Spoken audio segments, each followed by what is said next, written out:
I've always felt weird in here. It's too clean.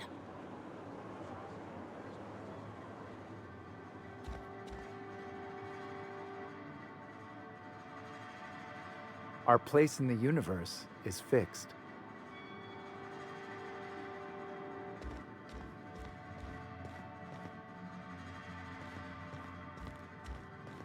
Hey there, Mary. Don't see you round here too often. Oh, I just came to talk to the vicar is all. None of us are above confessionals. What have you got to confess? You ain't thinking of deserting, are you? What? No, no, no, no, no.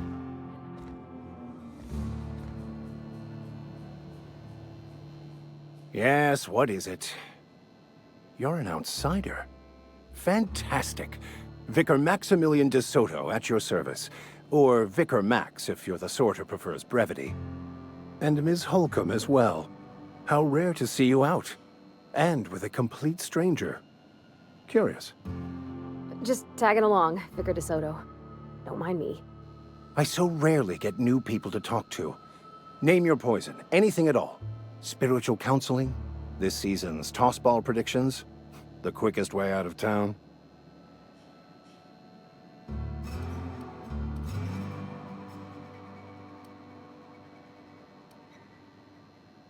But what? I thought you would talk to him. You wanted to speak to me, Ms. Holcomb? Every time I've tried to engage you in conversation, you look at the floor, answer in single words, and slink away. I can't imagine what would be so grave as to drive her to my mission. What has Mr. Thompson asked you to do?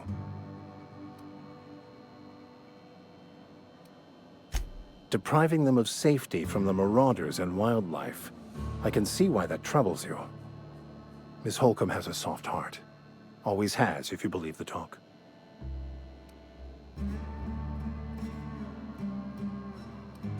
They rejected the order of society and live beyond the walls so thoughtfully provided by our Spacer's Choice patrons. Does that strike you as a responsible life choice?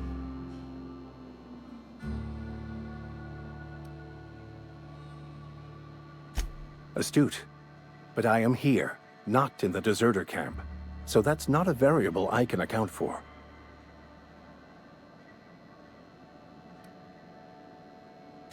Assuming your goal is to save as many as possible, then you should bring everyone together.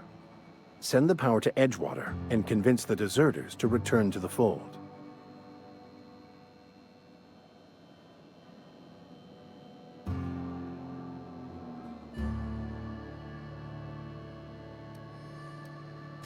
Not if things are left to stand as they are. If you don't mind a bit of unsolicited advice, be cautious on your way to the geothermal plant. It is not as safe as you might assume. One of the reasons I transferred here was to fulfill my duty in hunting down banned heretical texts. I happen to know such a book is, as we speak, tainting a collector's library in Emerald Vale. However, the collector's residence lies outside the town's walls. My retrieval efforts have been thwarted by marauders who have overrun the property. Should you fare better than me, I'd pay a handsome sum for the book.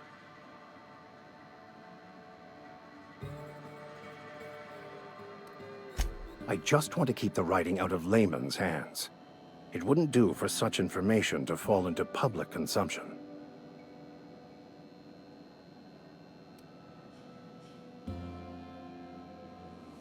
It's a handwritten journal, a faded blue cover with the name M. Bakonu handwritten in the lower corner. I'll mark where I saw it on your map. Assuming you're serious? It is not only a beautiful relic of a bygone time, it's also the thoughts of an early thinker on the nature of man's place in the cosmos. Not many in this colony could understand its true value, should they ever read it.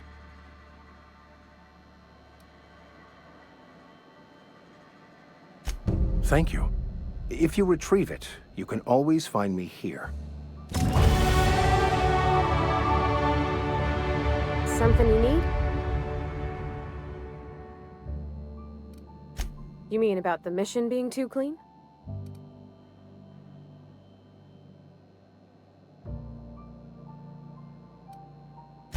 I know, but Vickers says the universe is a machine, that it runs by law. Real machines have gunked up oil, scratches, and worn bits. You can tell they've seen handling, been used by folk. The machine Vickers sees is one ain't never been run. It's not for people to live in. It's something on a museum shelf, under glass.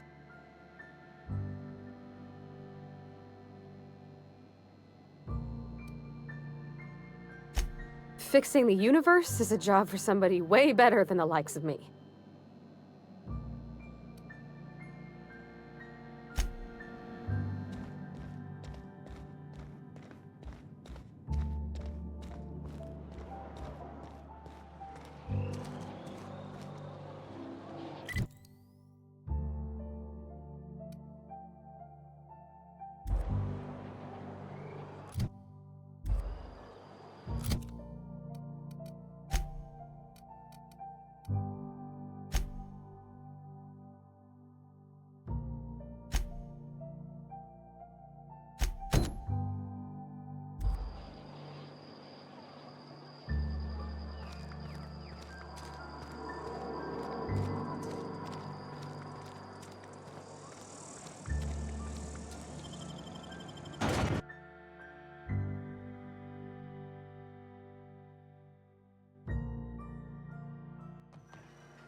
Aw, he ain't no threat. Bet I could fix him up smart.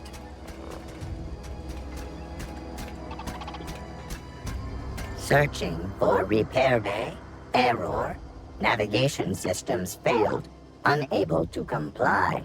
I could probably fix that. I mean, if you wanted me to.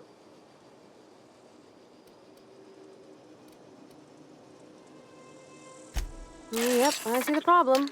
His nav mod got dislodged. Must have taken a tumble. Just gotta give it a good push and wait for the click. There we go. Jeremy's good as new. Well, new by Spacer's Choice standards anyhow. His name's Jeremy, by the by. Navigation systems operational. Optimal path toward repair bay detected. Initiating self-diagnostics.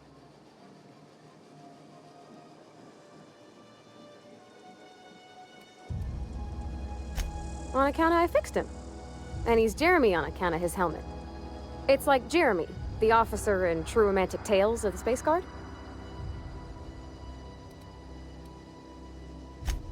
Hebs Shirley. I make a point to watch every Tuesday night. Be more careful out there, Jeremy.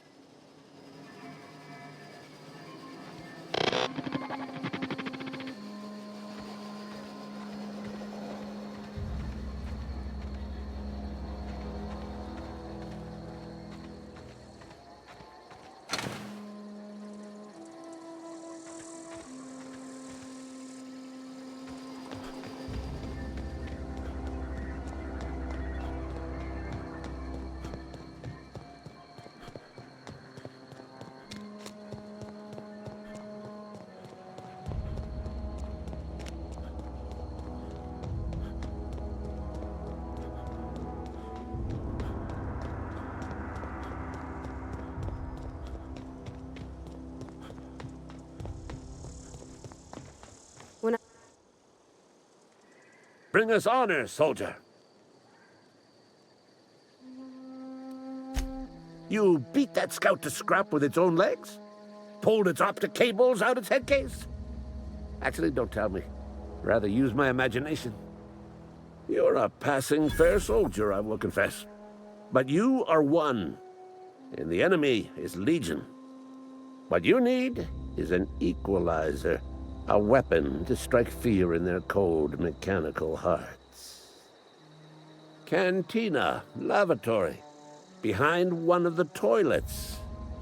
That's where I've kept it hidden all these years. Sharp, ain't it? The lavatory is the very last place a mechanical has need to enter. On the double, soldier. Don't want the bartender poking around in there with a mop.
Not a big drinker, are you?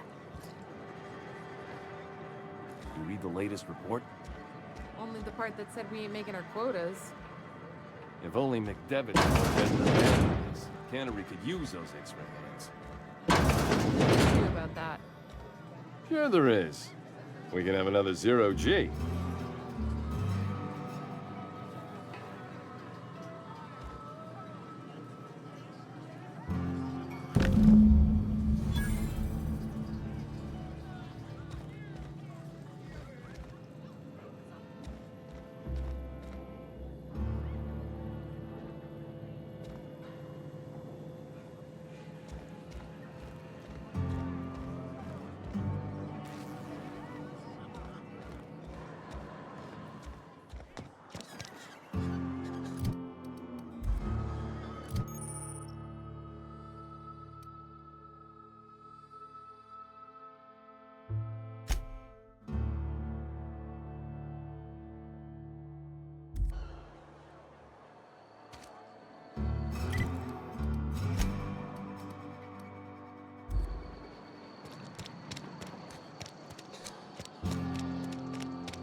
Bring us honor, soldier. Feast your eyes, soldier. This here's a genuine Spacer's Choice injury customizing unit, designed to deliver a lethal blast of electrical discharge. I call it the Hand of the Law. You ever want to see a mechanical flailing around like a grounded fish? You stick a couple thousand volts in its guts. With compliments from old Ludwig.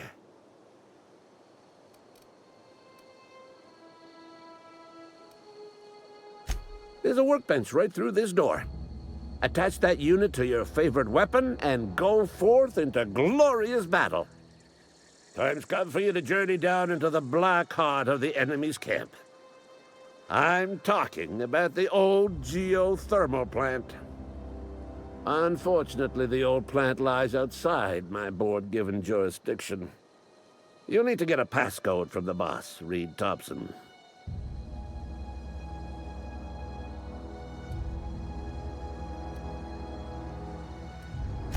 I need you to get us the brain of a mechanical. Well, not exactly a brain. Anatomically speaking, what we're looking for is a logic module.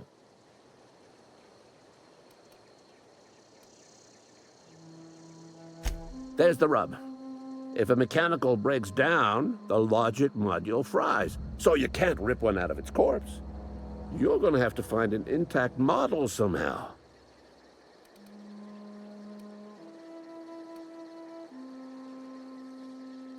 I don't reckon so. I work with gears and pistons and such. Stuff you can put hands to. Computers and mechanical brains are outside my ken. You know, she names the mechanicals she fixes. Calls them Bess and Clancy and so on.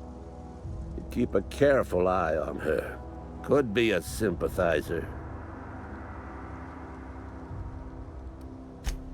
Don't tell anyone, all right? I've got a contact. A real expert in the inner workings of the automaton. We are gonna rip those mechanical secrets right out of their circuits.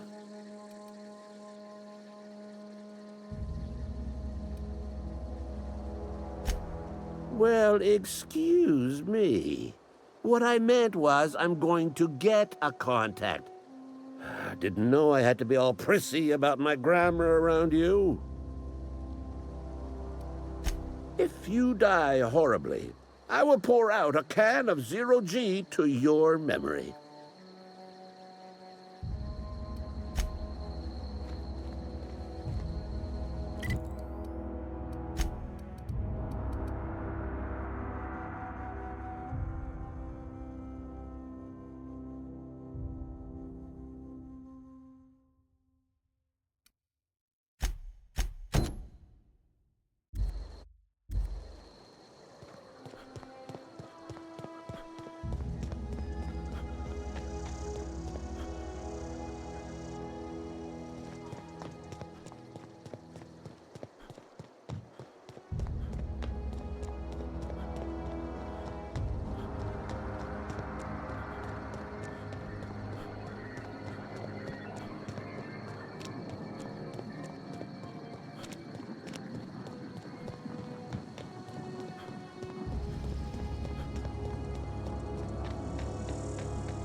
Heads down.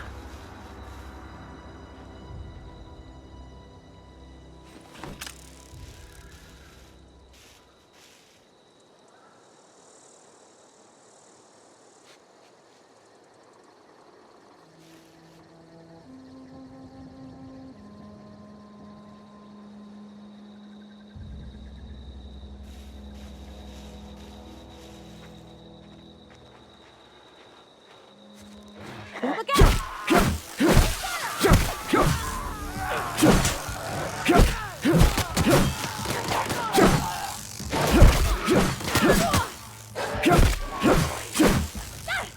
Everyone all right?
Clever.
Any progress on that matter we discussed?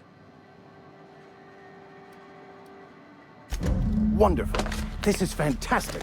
Well worth all the sacrifices I... Wait. What the fuck is this?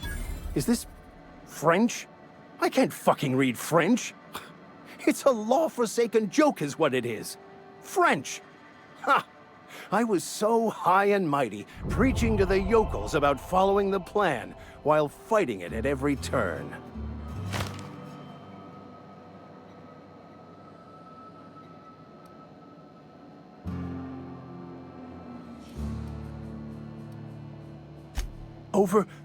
Overreacting? Do you have any idea how many years I spent in... No. You couldn't possibly know, could you? I've spent my life searching for the keys to unlocking the secrets of the universal equation that underlies the plan. I had hoped this book held some of those answers. I became so desperate, I even got myself assigned to this plague-ridden backwater to find the damn thing. All the time and suffering I've spent. Wasted.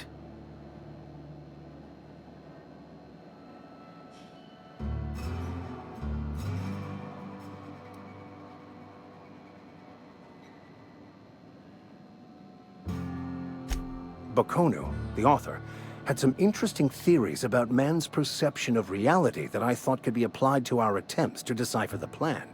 Unfortunately, he was also one of the founders of the Philosophist school of thought, so the book is banned in this colony.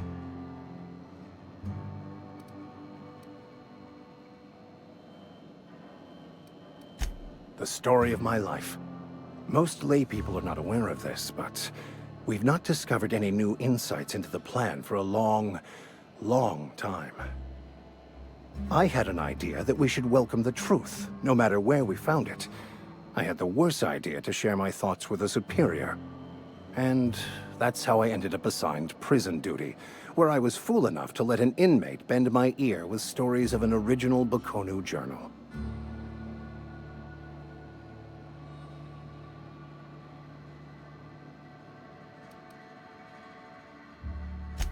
Please.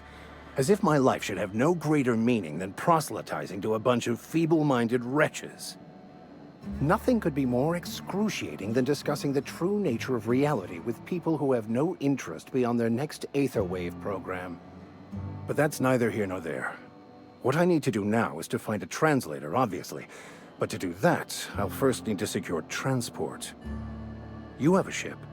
Perhaps I could make myself of use to your crew.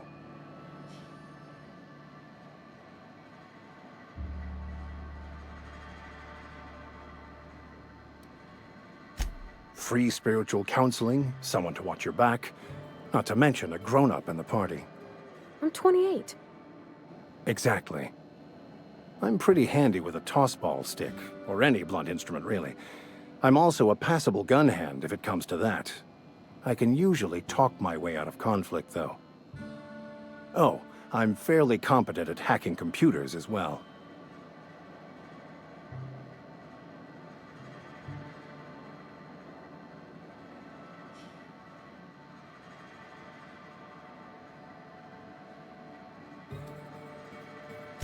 Well, understanding computers is, though I admit I took it further than most. And I was quite the 32nd back during my penitentiary term. Left many an opponent bleeding in the prison yard.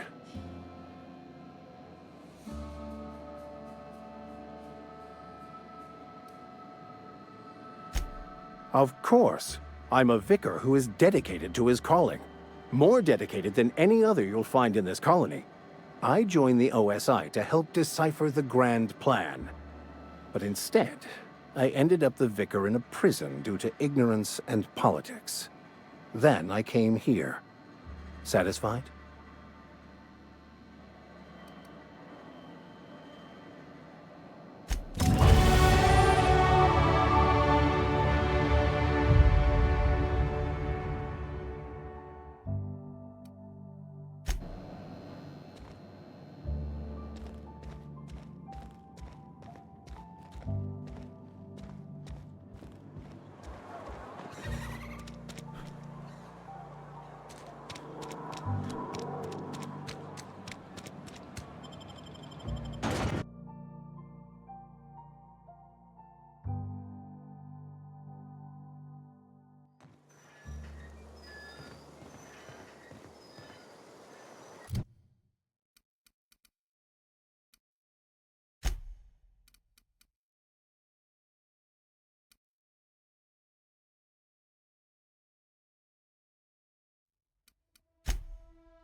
Yeah, huh?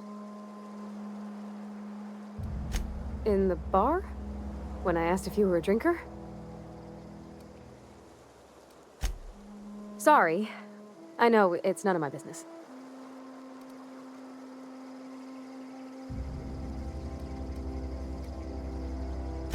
Strong drink makes me sick.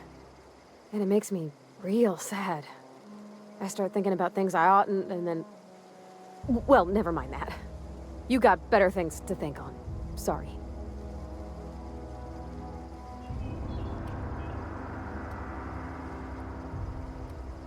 I'm just not everybody, I reckon.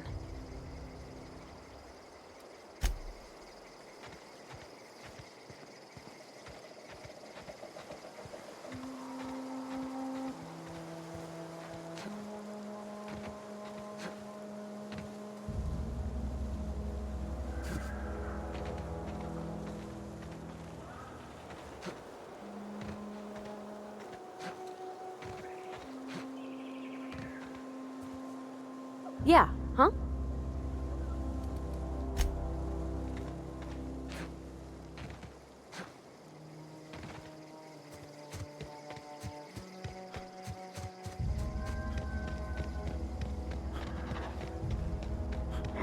Let's end this quick!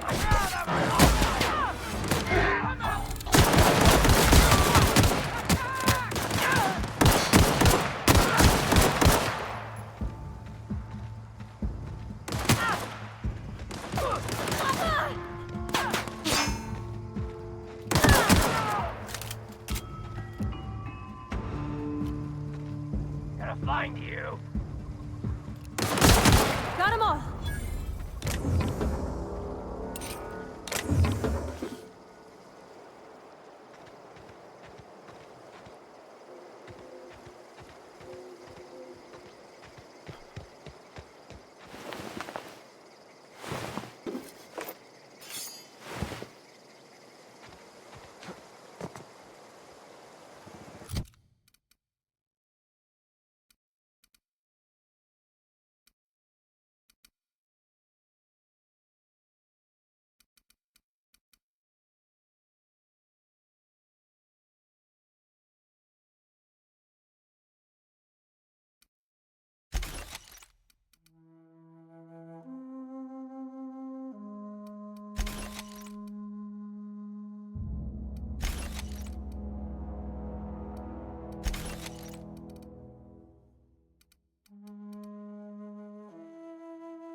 Move along, stranger.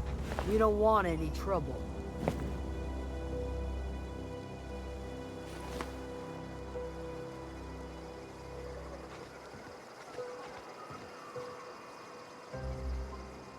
I don't know you. Whatever you're looking for, it ain't here. Move along.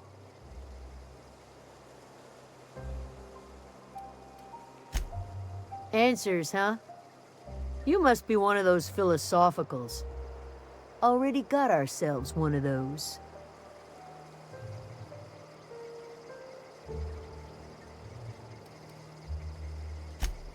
Yeah, that's us.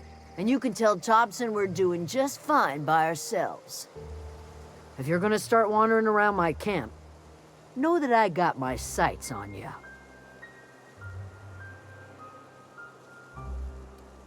Over in the hothouse, tending crop. Enough with the questions. No offense, but I've got a lot on my mind.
Well, look at you, buzzing around the Aether with your very own ship.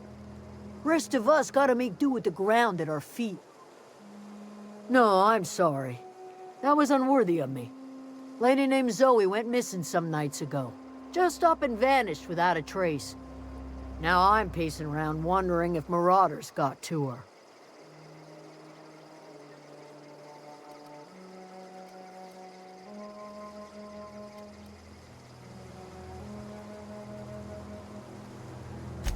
It's not like Zoe to go wandering. Figured she might be out scavenging, but that ain't exactly her talent. Can't imagine where she's gone. Vale's a wide place. She could be anywhere.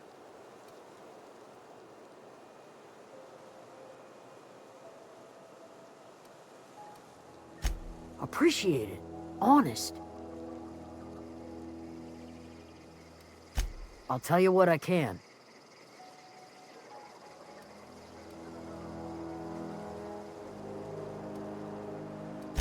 Well enough to know we never got on. Zoe and Stefan were close. If anybody knows the workings of her mind, he does.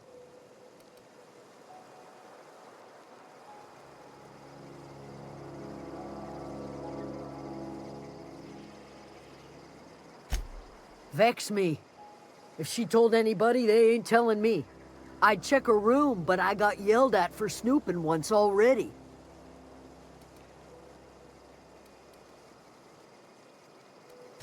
Could be. Dangers aplenty out there. No telling why marauders would steal somebody like Zoe. Got no useful skills far as I could tell. Marauder gang just moved into the districts a little ways east. Their numbers are growing. Gotta come from somewhere. What is it?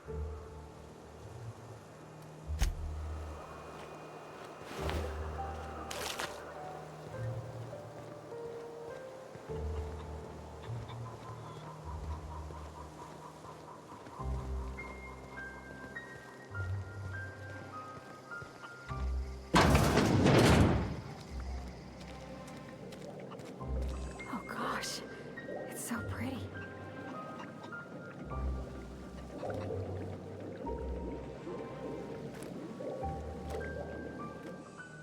If you're hungry, there's meat turning on the spit outside.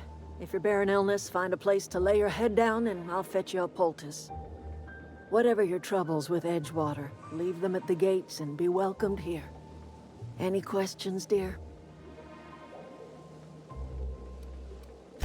I have been called that, among other things. Green Thumb, grandmother, the strange old lady who keeps flowers. But yes, Adelaide will do just fine. Excuse me, Miss McDevitt? Sorry, it's just... You got such pretty trees in here. Why, thank you. You're Robert's girl, aren't you? I remember when you were but a sprout. Thomas speaks of you often. Are you staying long? You should try some of my tobaccorn tea. I brew it in an old spittoon, but it's been cleaned.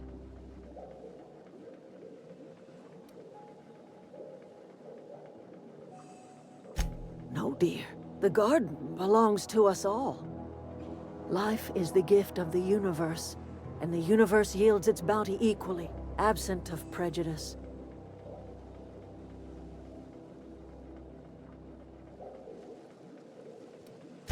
The soil around the Vale went sour years ago, but I found a way to sweeten it back up. The secret recipe is a little bit of elbow grease, a dash of love, and a heaping pile of special fertilizer.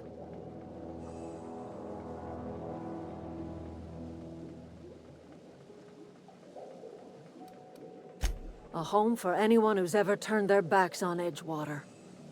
A home for those of us with nowhere left to go and nothing to lose. So, like the spores of the puffball, cast on the wind and alighting on fresh soil, we put down new roots.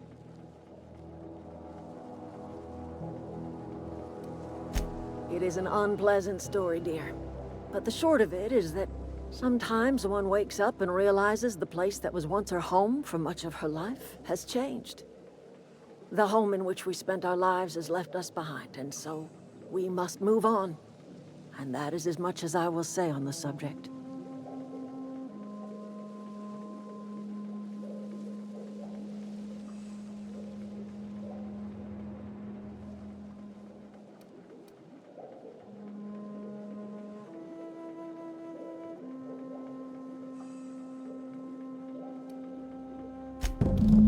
Thompson, you here on behalf of that cold-eyed reptile? Let's hear it. What's Reed's idea of peace, then?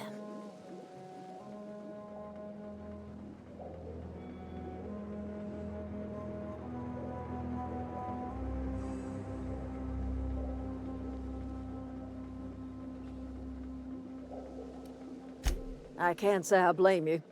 Reed is positively soporific. Like everything else that comes out of Edgewater, that peace offering is canned. I and my own are living just fine out here by ourselves.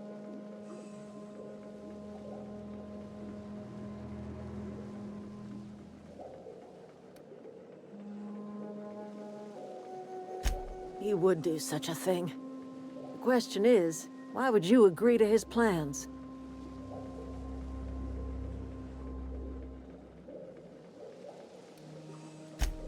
cannery's got a regulator.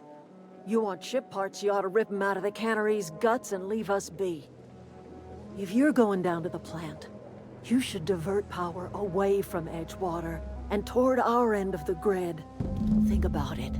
You'd be liberating an entire town from a lifetime of service to that odious cannery. Seems the sort of thing a hero would do.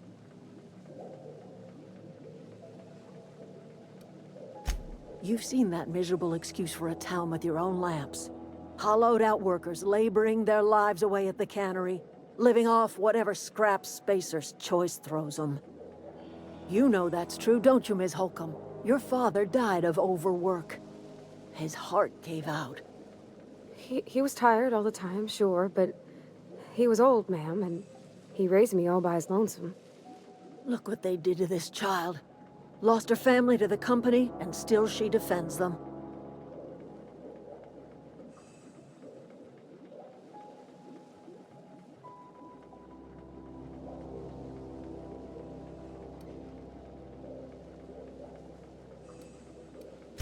Life in Edgewater grinds to a halt. The cannery shuts down, workers desert in droves, and our own little camp grows and thrives.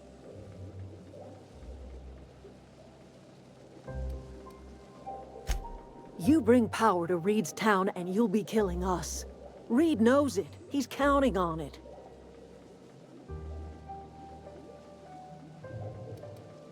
I trust you will listen to your conscience.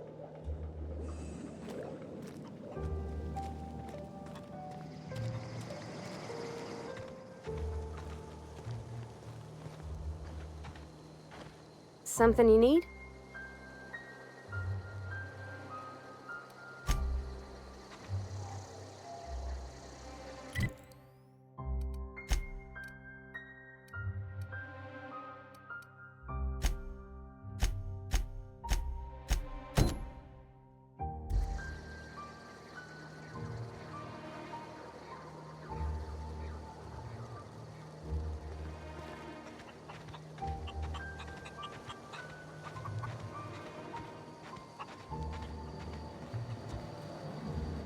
Fancy duds.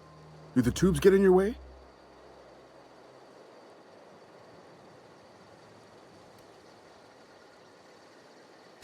You mean Zoe? Yeah, we were pretty close. Not like her to go loping off.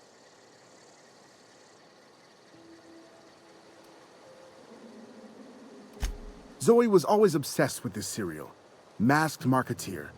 A scion of Byzantium turns to banditry and teaches his marauder companions the wisdom of free market economics. Shame she up and vanished when she did. I had a surprise lined up for her. You sound like some type of corporate fixer asking all these questions.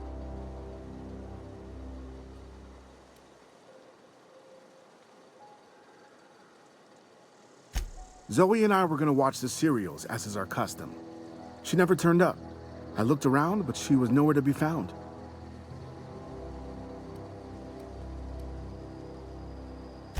Can't say I recall Zoe ever acting strange. Well, except for her habit of writing things down on scraps of paper. She called it journaling, but I think it's just plain odd. The other day, I got my hands on a genuine copy of the latest Masked Marketeer. I was gonna surprise Zoe with it, but she was gone the next day. Hey, I got time.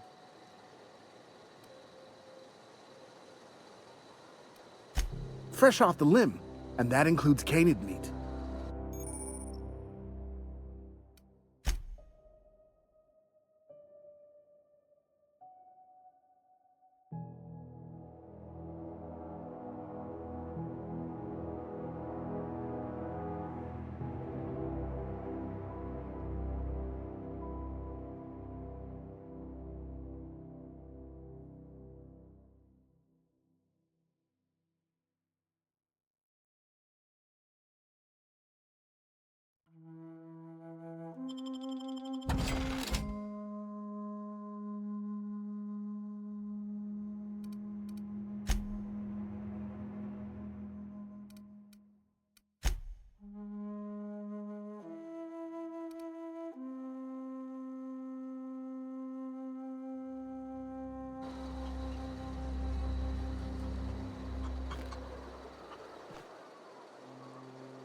You hungry?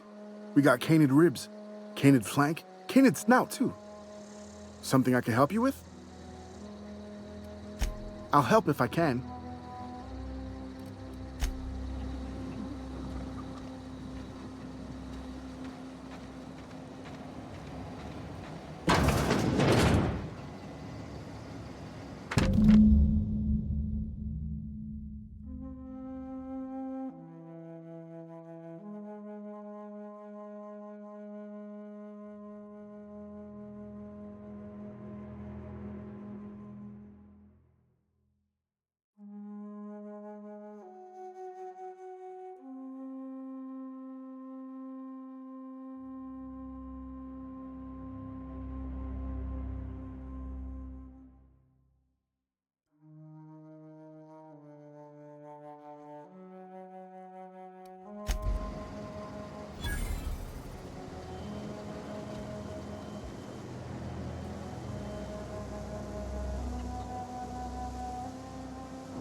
What is it?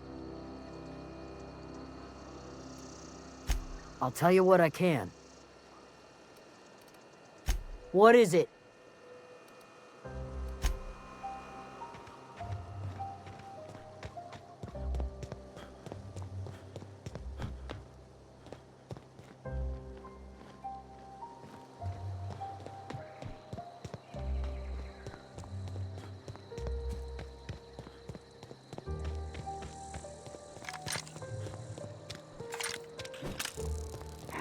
This'll be quick.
I don't know anybody who ever came out this far. Okay, calm quiet.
You want what?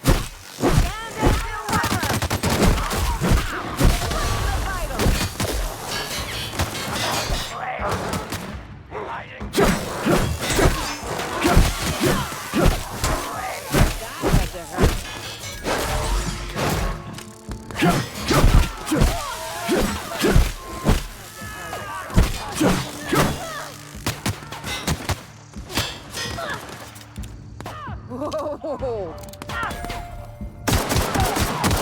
Whoa!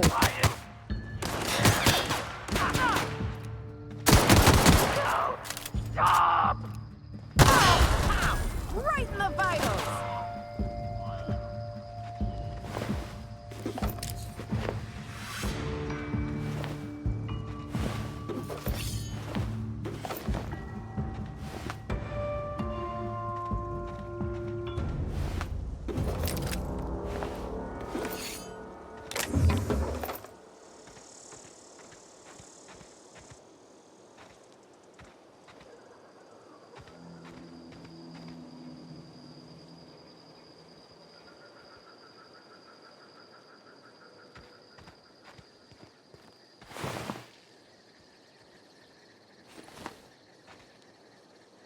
Wow!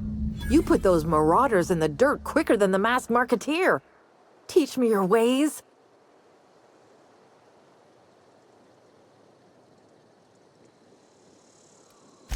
What? You mean Adelaide's little congregation of nature-loving nobodies? I could not possibly be less interested in them. You, on the other hand, you were a sight to behold. If I had half your skills, I'd be the greatest outlaw the coast has ever seen.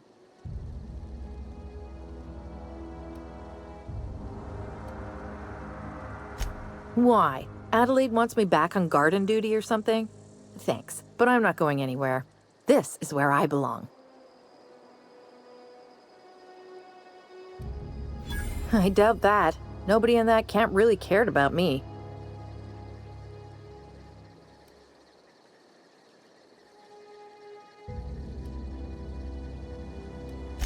Yeah, I suppose you're right.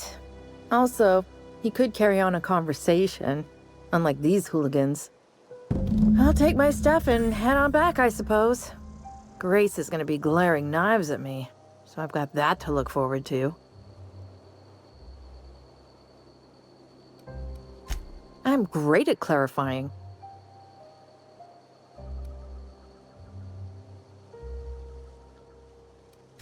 I got kicked out of Edgewater on account of falling sick with plague and stealing some medicine to treat myself. I'd heard some outlaws set up camp in the botanical labs. I decided to throw in with them, seeing as I always wanted to be an outlaw myself. Instead, what do I find but a bunch of former workers camped out around a greenhouse?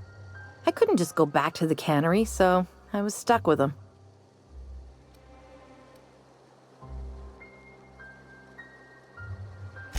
I don't know. The vital processes that constitute the miracle of life are mysterious and unknowable. Oh, you mean around these guys? The marauders wouldn't hurt me. They love me. I'm practically their queen. Yeah, it must be my natural charisma.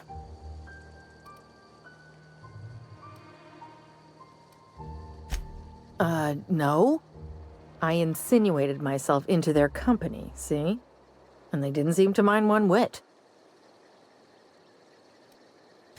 I may have bartered them a few boxes of Adrena time, but yeah, I'm sure that's got nothing to do with it. I've got all the time in Halcyon.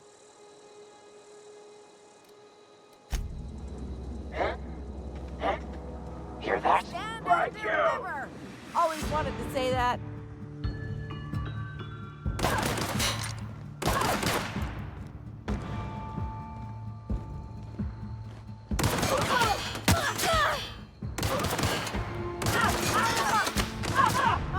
No encore?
Sure.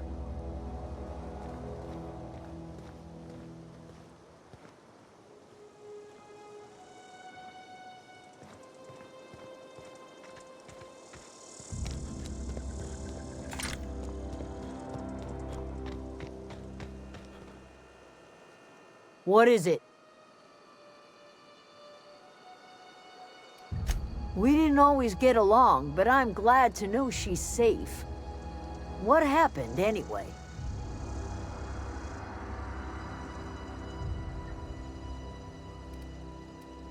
You pretty much did my job for me. Least I could do is pay you for your trouble. Let me know if I can do something for you.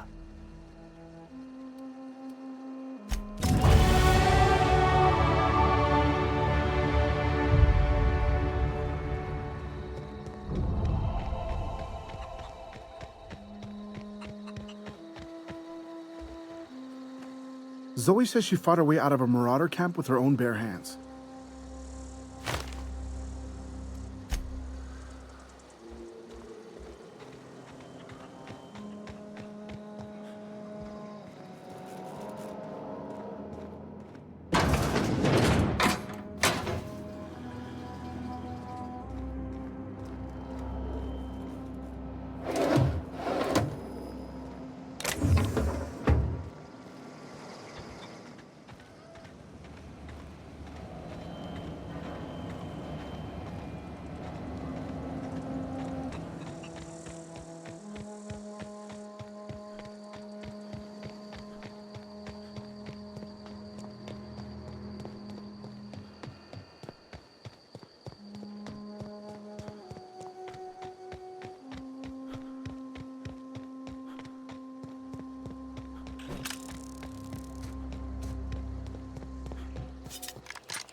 I always wanted to poke around in here.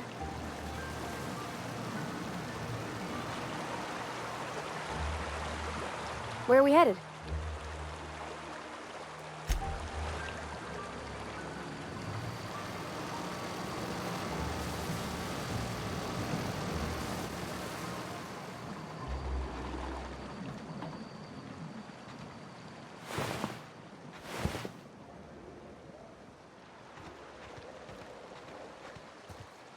Panics beginning. Oh!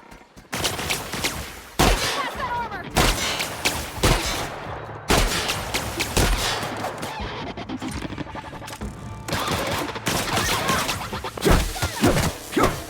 On another target.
Pro security.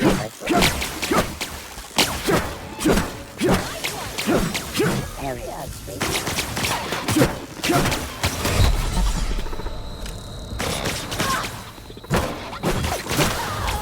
Everyone all right?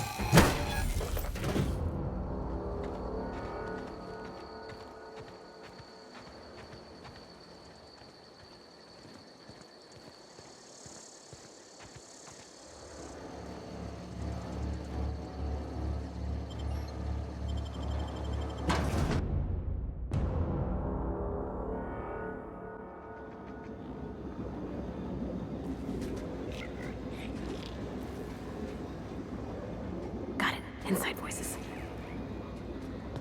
The control room should be ahead somewhere and a touch to the right. I hope we're doing the right thing.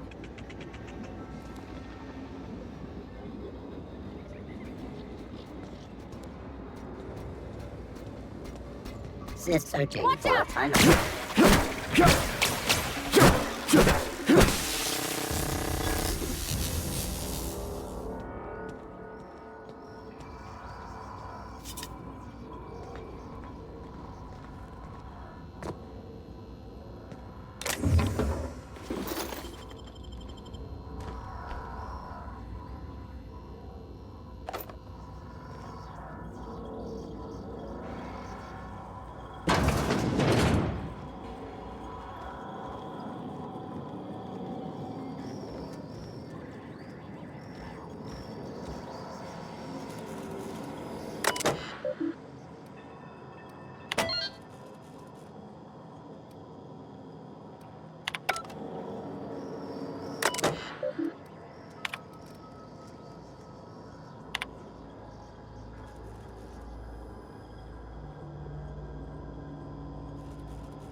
Three switches.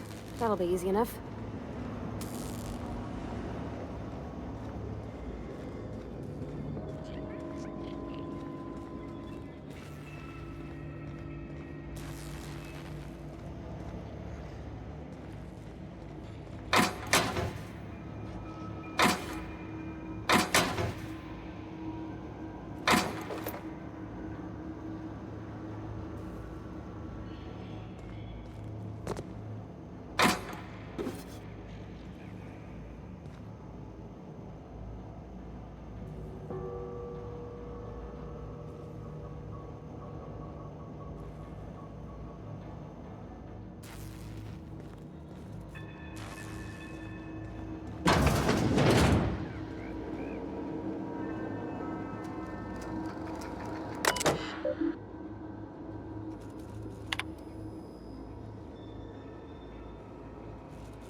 Halt.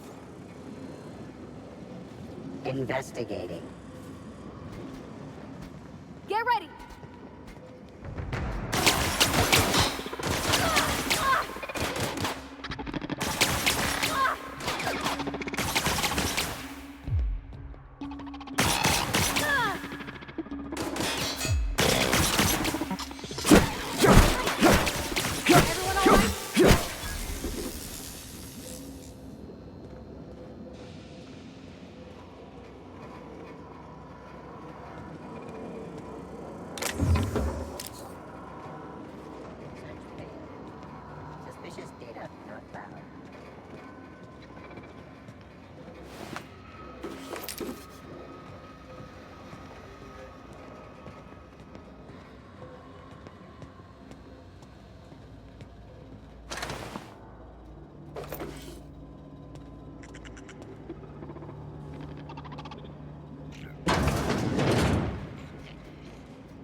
Two more.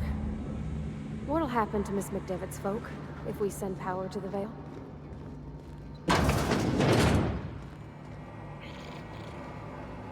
Self-diagnostics complete. Navigation systems operational. Combat systems operational. It's not the best choice. It's the spacer's choice. All systems fully operational. Return journey successfully completed. Spacer's Choice would like to thank you for complying with your duties. Hostile actions towards Spacer's Choice mechanics are contrary to logical directive. Conclusion: all hostile automechanicals must be defective in compliance with Spacer's Choice policy. All defective automechanicals must be permanently dismantled. Please allow me to assist.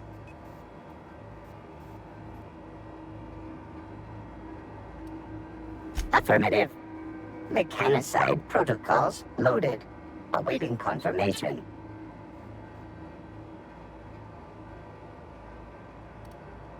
Entering standby mode. Awaiting further instruction.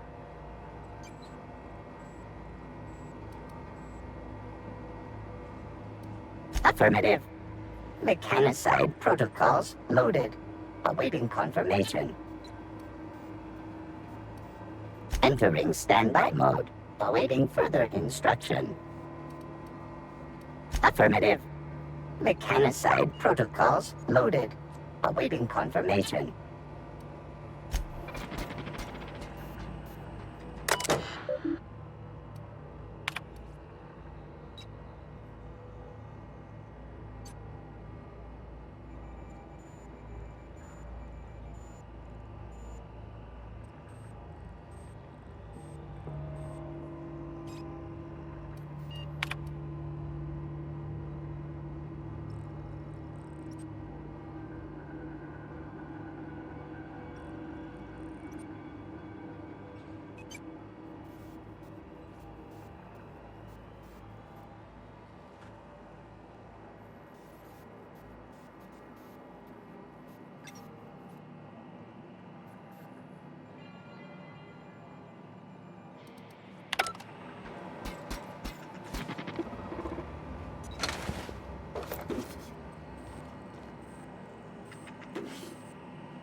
Not real. You're not real.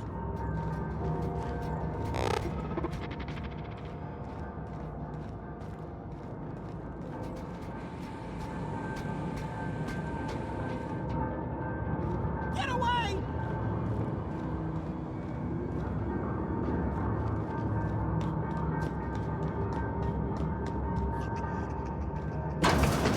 No, just leave me alone.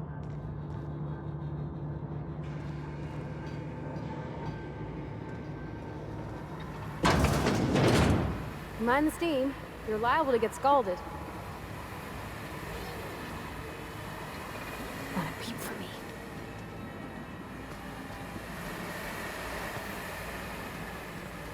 Processing.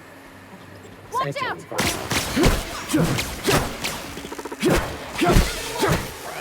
nearby unit. Beginning security patrol.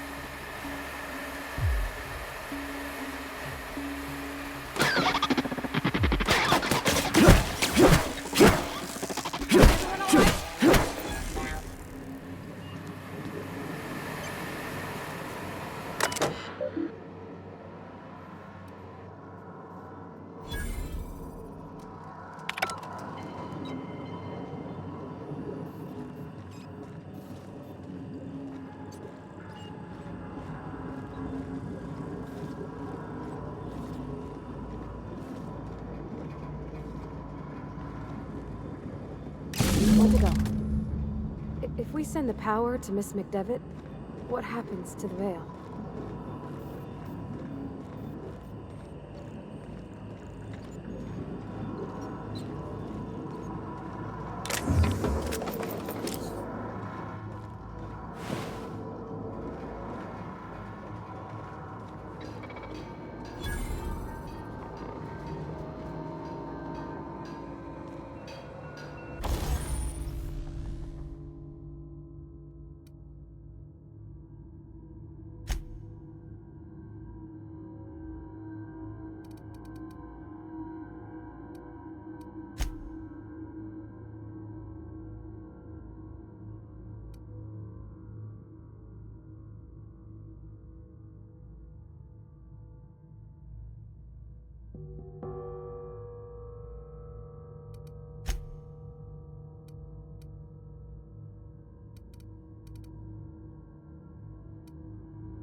System alert. Sweeping the area. Here they come!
I'm not sure what the right is.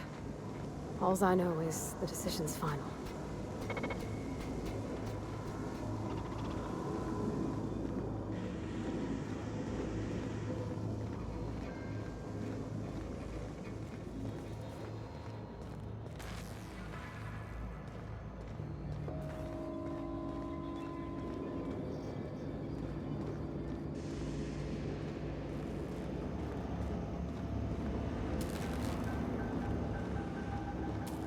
Once we do this, there's no going back.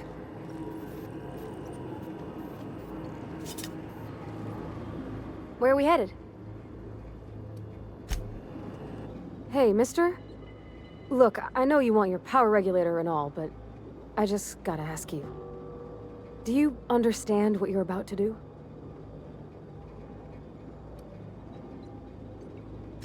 I don't think you should cut off Edgewater's power. I think it would be cruel. I'm sorry. That just sort of came out all at once. Edgewater's hurting. We've been losing workers year after year, and corporate hardly ever sends replacements. There's barely enough Saltuna to fill our bellies anymore. But the town's got some good people in it. Decent, hard-working folk just living their lives the only way they know how. They don't deserve to be punished.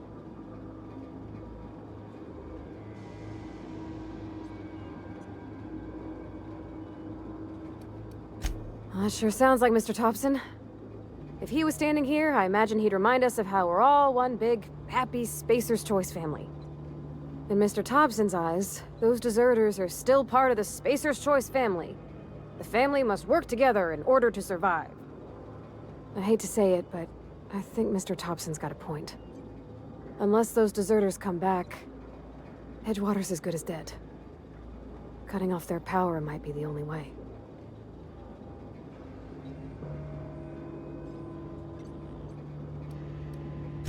Miss McDevitt's built something beautiful. Somehow, she's talked the ground into giving life again. It's plain to see she's made the Vale a better place. Fed the hungry, tended the sick. Gave a home to those that had none. But Miss McDevitt delights in Edgewater's suffering. She wants to hurt the town. Do you really want to be party to that kind of hatred? Sorry, I didn't mean to babble on like that. I felt like I had to say something.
Really?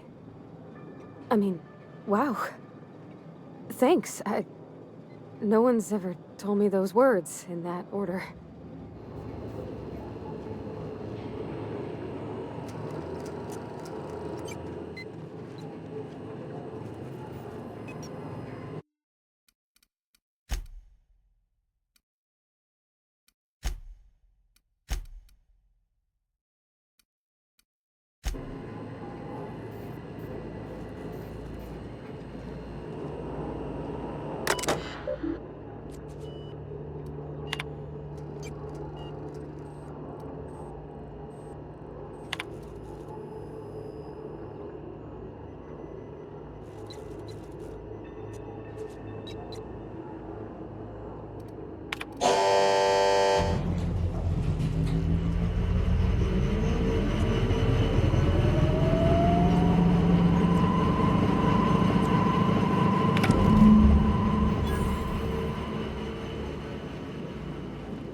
You want to know what gets my bile churning? Edgewater has suffered a cavalcade of disasters, plague, marauders, desertion.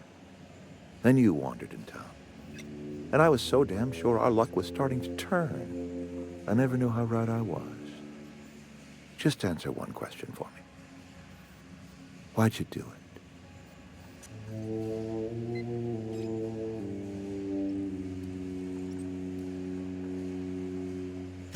You're right. I put the fate of our town in the hands of some feckless transient. This is my fault, and all Edgewater's paying for my mistake. Whatever you were hoping to find down here, I advise you to turn around and leave. I have got guards posted with orders to fire on you.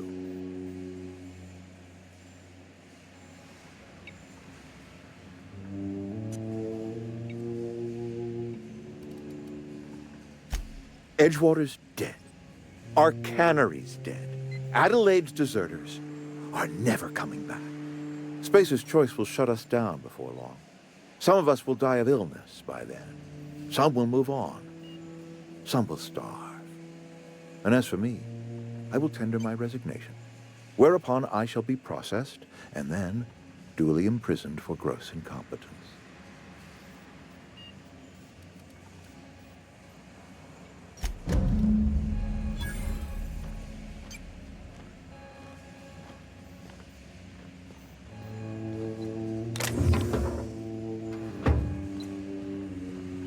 Incoming!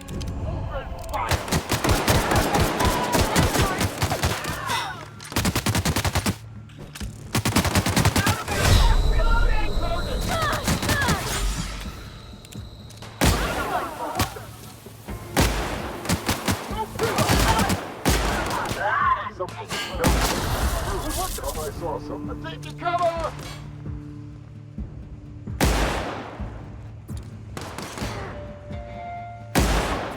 I surrender! Sorry, boss. Something's not right. Look down, don't break.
I don't know what you did to talk some sense into Zoe, but I appreciate it.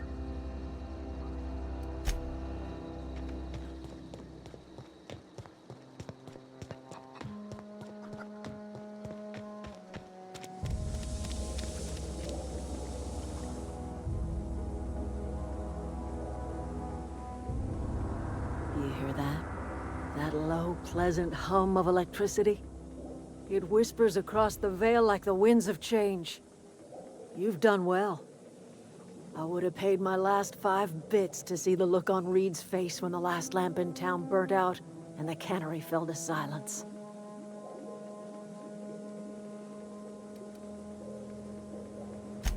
My son worked in that cannery. When the plague started coming, he was one of the first to fall sick. We had a store of medicine locked away, but Reed refused to treat him. Said my boy didn't deserve treatment. Said the medicine would have been wasted on him. So I buried my boy in the cemetery, gathered my belongings, and left. That's as much of the story as you need to hear.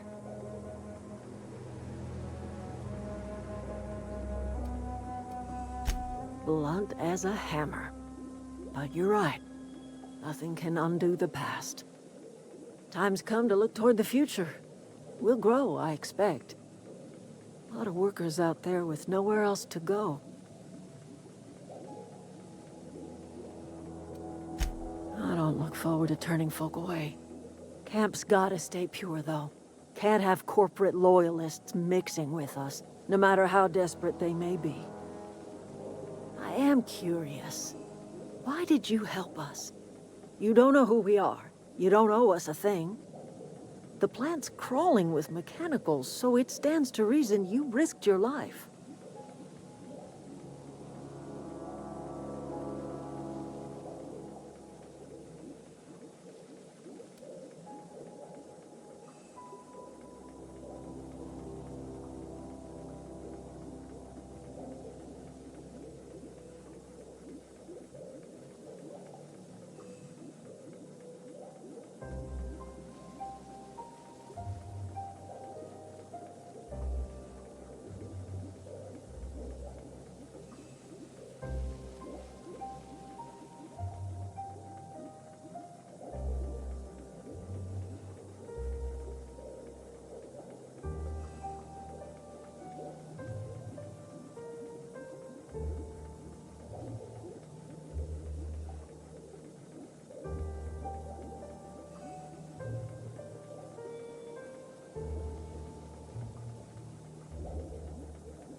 You're not quite like anyone else I've met. You haven't had your consciousness programmed by the board. You're welcome among us if you're ever so inclined.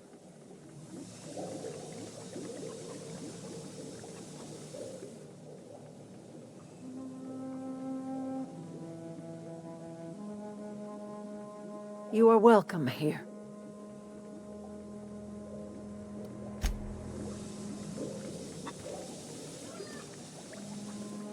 I can't stop thinking on Edgewater, Captain. I'm glad the deserters are gonna be all right now they got power, but what about the town? All those people.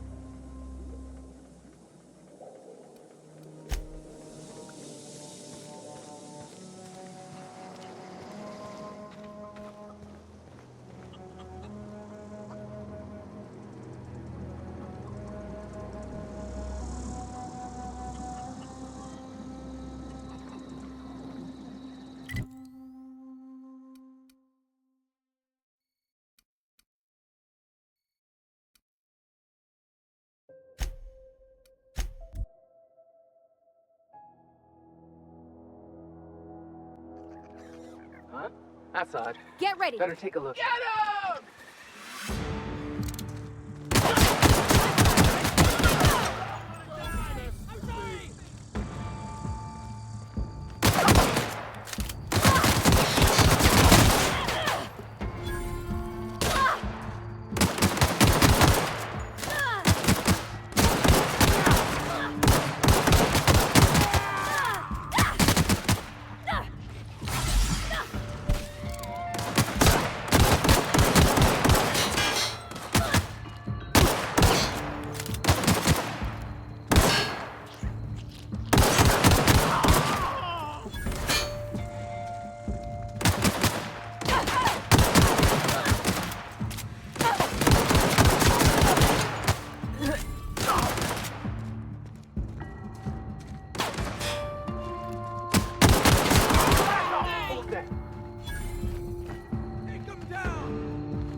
I want to die! I don't want to die! I don't want to die!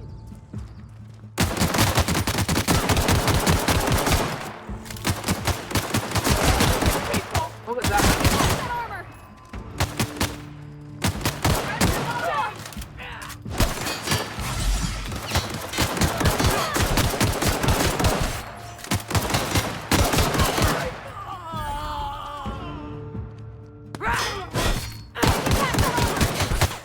Thought I saw something.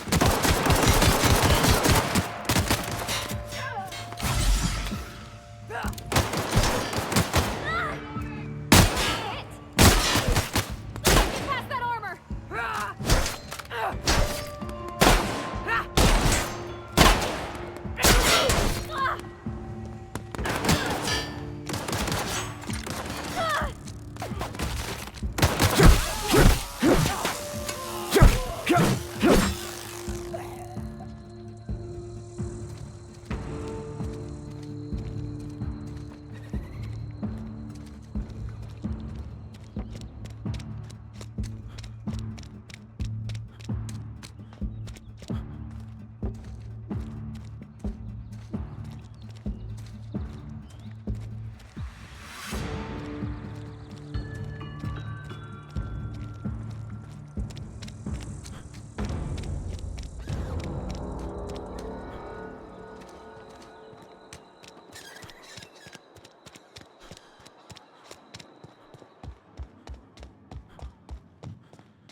We can handle this.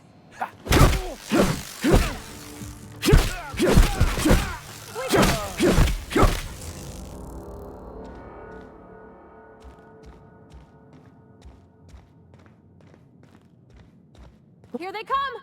Please! I don't want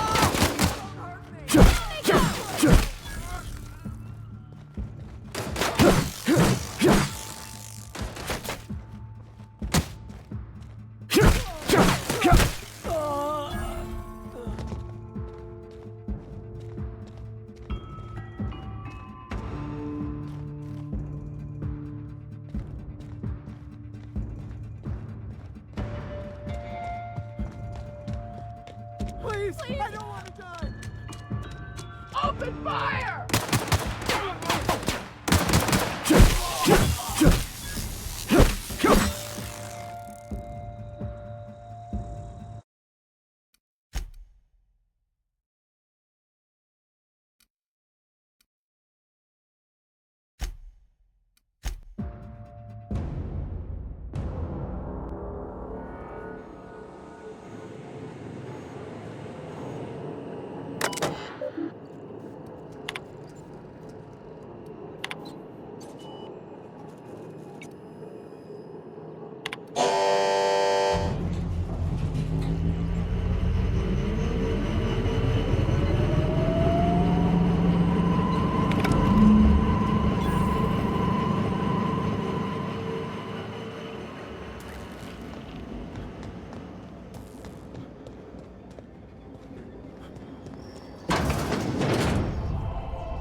Been eating nothing but salt tuna for a year.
Oh, that's Thomas. He used to follow me around before he left the cannery. Oh, I'm trying to think.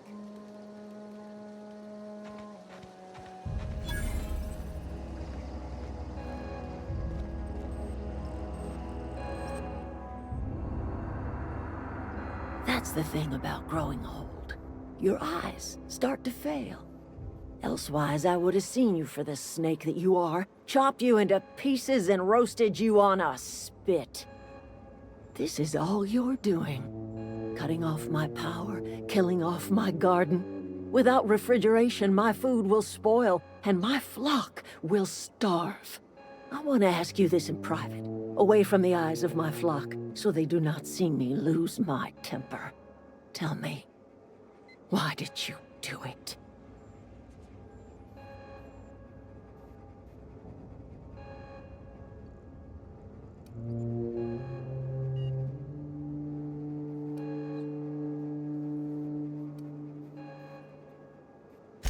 You want my flock wasting their lives in that cannery? Fine. Go and talk to them. Go talk to Grace and Thomas. Look them in the eye and tell them their life here is over, and the only thing left to do is go back to Edgewater. This is now your responsibility. And you tell Reed Thompson that I will never return to Edgewater. I would rather die among my flowers than live under his management.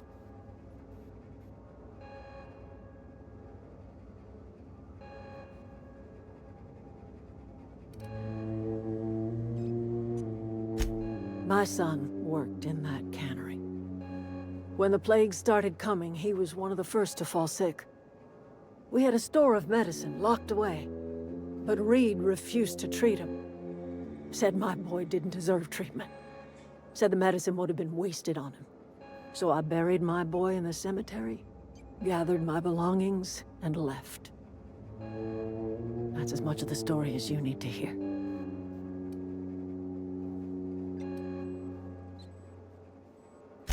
You offering to cross Reed off, huh? This some sort of twisted reparation for what you've done? Or you just looking for a chance to sow some chaos? Kill Reed if you must, or talk him into leaving if you can. He and I are not sharing the same four walls together.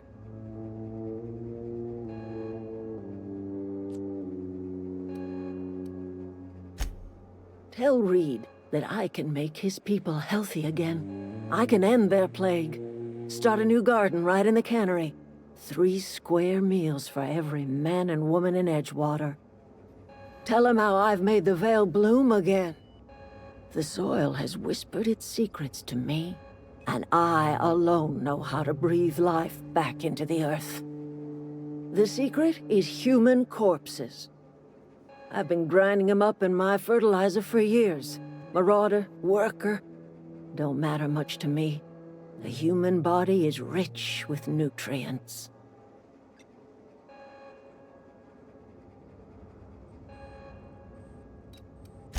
Edgewater Cemetery's got corpses aplenty, enough for a generation's worth of crops.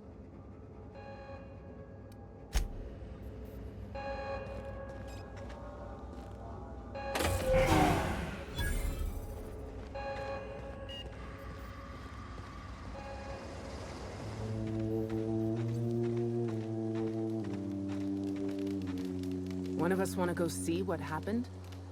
Everybody keeps staring at me. It's not my fault the power's dead. Whoa, Miss Parvati. Hey, you're, what, how are you? Hi. Hello. Are you, are things safe out here? How are you keeping? Great, just great. I've been trying to keep stuff running, just like you. Only I'm not so... Wait, they didn't kick you out, did they? Oh gosh, no, I'm just along with this fella here. I seen you wandering around here. You don't look like you're coming from town.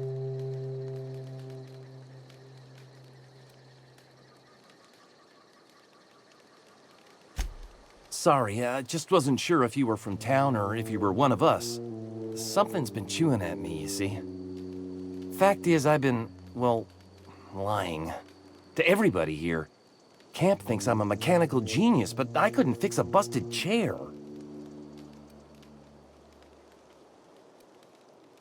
I'll take all the help I can get.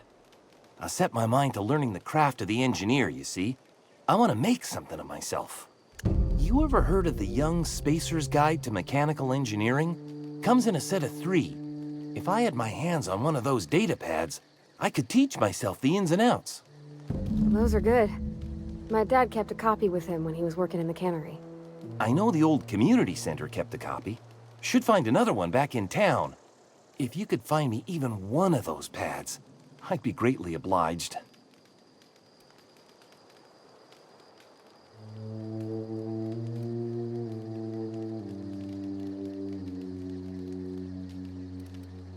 I wish I knew. I wager the town had the full set once upon a time. Where the third's gone, I can't say. No kidding! Really? Well, which one?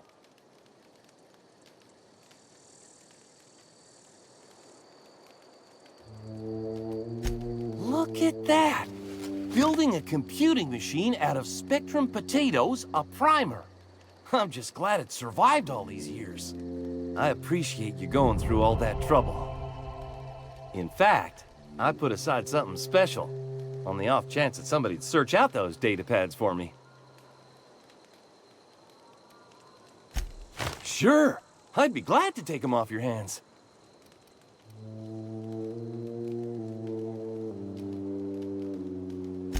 I've been thinking about going back. I'm not much use to anybody here. I get sick thinking about working at the cannery. I can't do that again.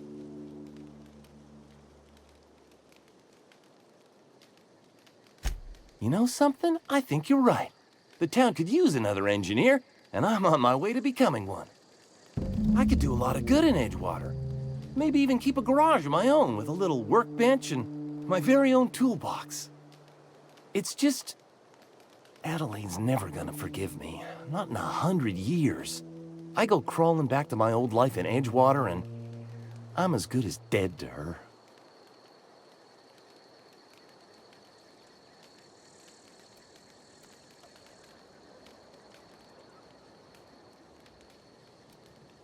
You know where to find me.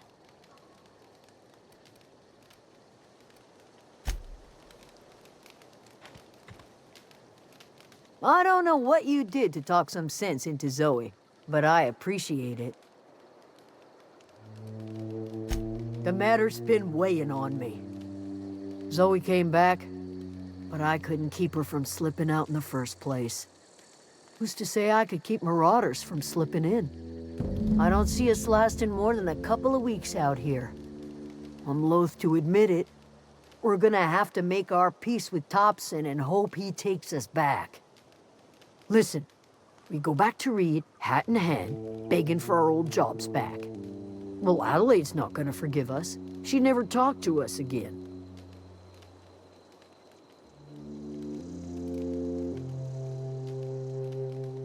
Sure, suit yourself. I'll be here.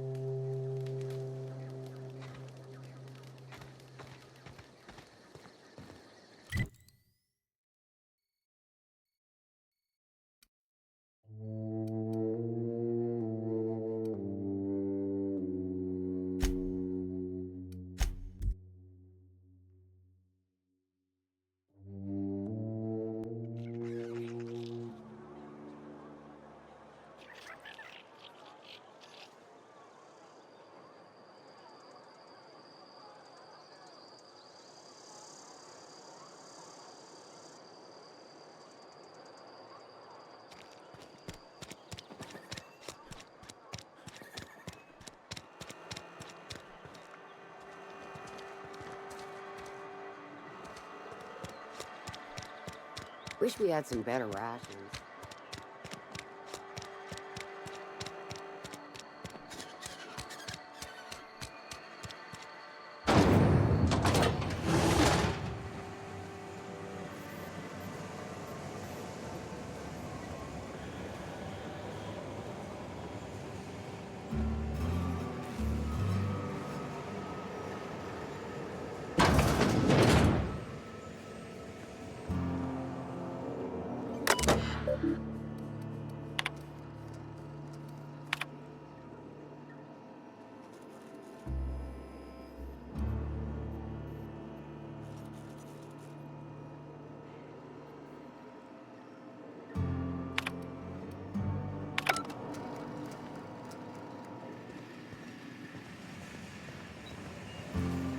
What's on your mind?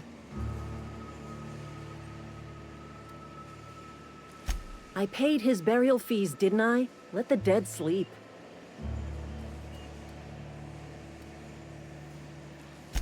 I don't understand. I found Eugene's body. I know the guy shot himself. Wait, are you telling me he was murdered?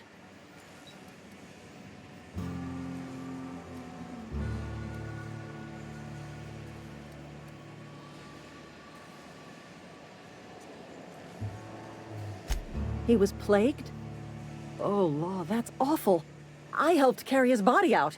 I could have been infected. This is all a little too much for me to take in. But I guess if Eugene wasn't a suicide, our town won't have to pay a penalty.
This is a fine day, friend.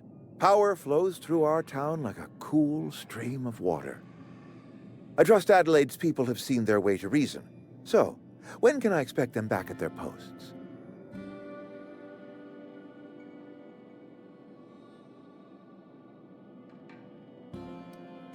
Then we are at an impasse. Stewardship over this town has been entrusted to me by Spacer's Choice. I am not perfect. I have made my share of mistakes, but I have done my best for this town.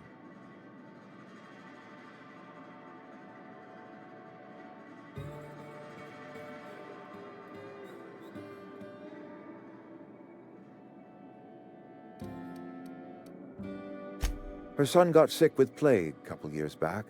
Company never gave us enough medication to treat the whole town. So I had to choose, you see. Adelaide's child or someone else's. She's never forgiven me. I don't expect she ever will.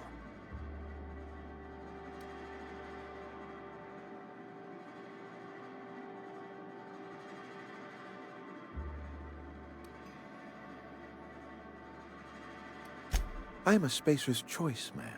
My father was a Spacer's Choice man. Edgewater may not look like much to some buttoned-up freelancer, but it is my home.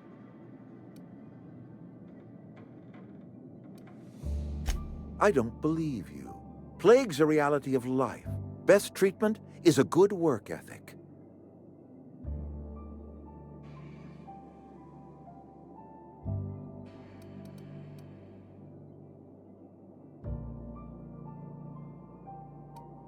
You are disparaging our parent company, and it is not appreciated. We are a Spacer's Choice Saltuna cannery. We eat Saltuna here, and only Saltuna.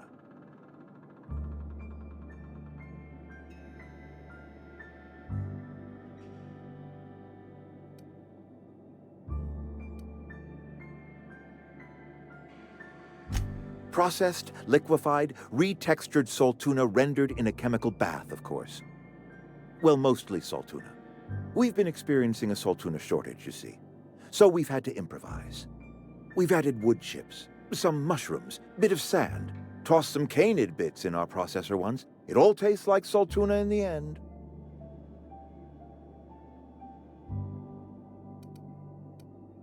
Health is a state of mind, friend. Afflictions in one's body are reflections of afflictions in one's work ethic and attitude. Now listen, I do not know what pretty rhetoric Adelaide has fed you, but plagues are a simple fact of life.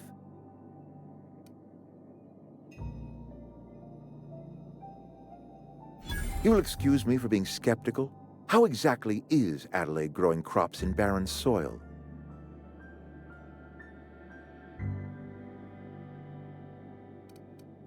And when you say special fertilizer, you mean what exactly?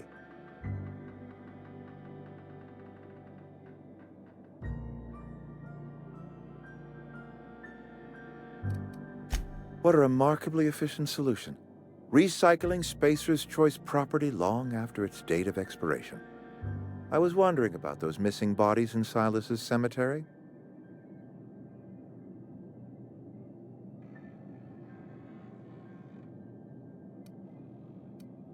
You're right, I am being obstinate.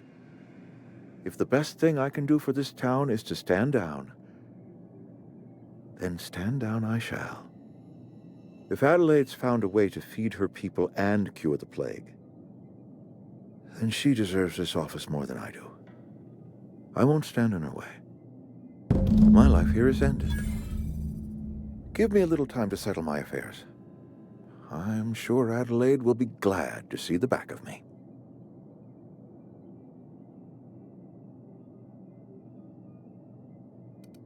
A couple months ago, I might have put in for a transfer.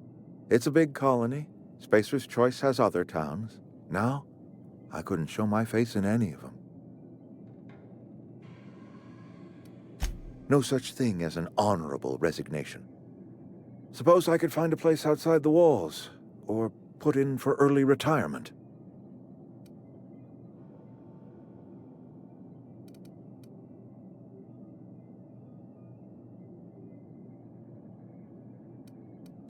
I don't know. I could see myself lasting a week.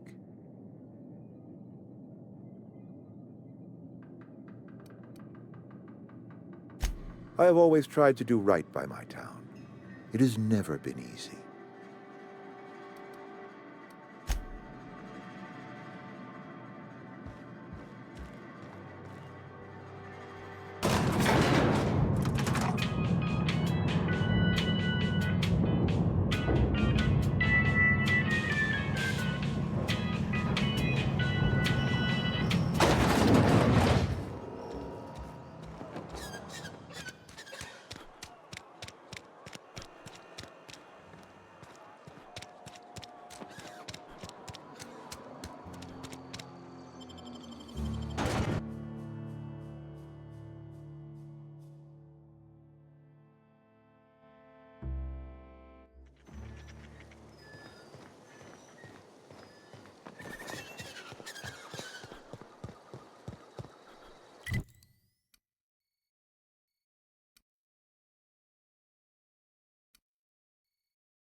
Look at that. The snake's come back. I never thought I'd see the day that Reed Thompson abandoned his post. Suppose we all have a breaking point. Suppose it's time our flock made our way back to Edgewater. We must tend to what remains of the town and carry on with our lives as best we may. You're vexing to me, you know? Injuring us with one hand, helping us with the other. Here, I'm giving you something to leave us be. It's a ransom, you understand, not a reward.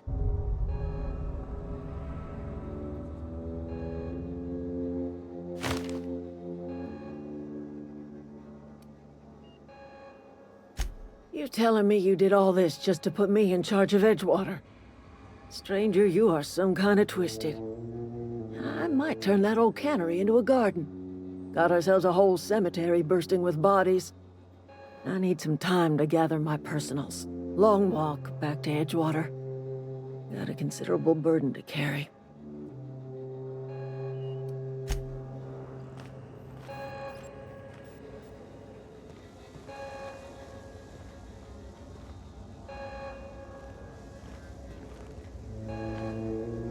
That was a good thing you did, Captain. Helping to bring the deserters and Edgewater folks back together.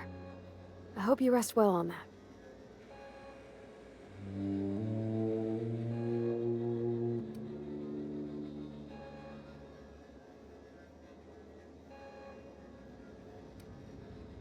He's just interested in fixing stuff. He always used to follow me around, asking me to explain what I was doing. Like a puppy, kinda.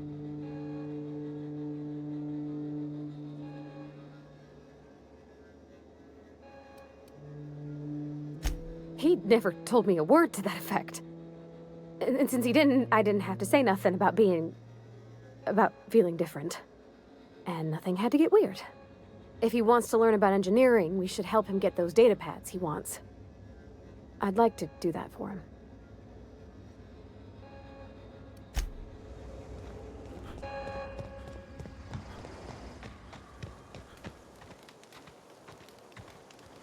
What happened?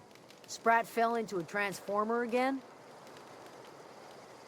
Any luck finding one of those manuals?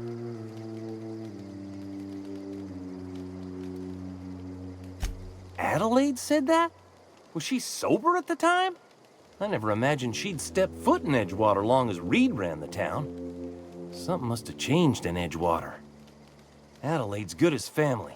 If she's going back, so are we. What's on your mind? Couple months. This camp's my home. People you see milling about, they're my family. At least I think of them that way. I owe them my life. Would have died in the wilderness if they hadn't chanced upon me, starving and delirious. We all left the cannery for one reason or another. Me? I was let go. Mostly on account of my incompetence. I mean, I was incompetent. I couldn't even survive on my own. Grace found me, Adelaide took me in, I've been on my feet ever since. You weren't incompetent. You just didn't fit the cannery. Not like here. This place had a U-shaped hole, and now it doesn't. You could stay, you know. Here. I'd be happy to... I mean, we could really use... this isn't coming out right. If you want, Adelaide would make a place for you.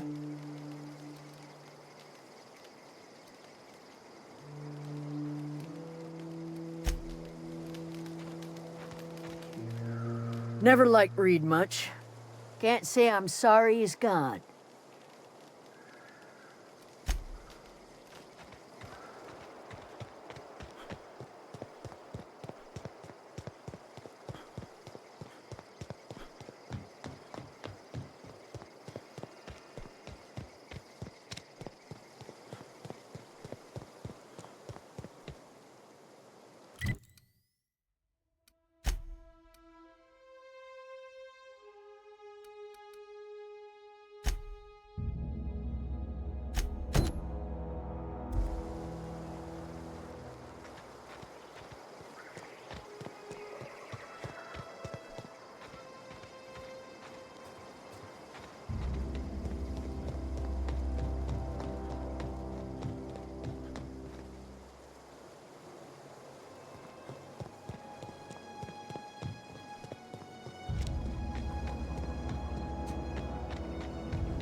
just leave me alone!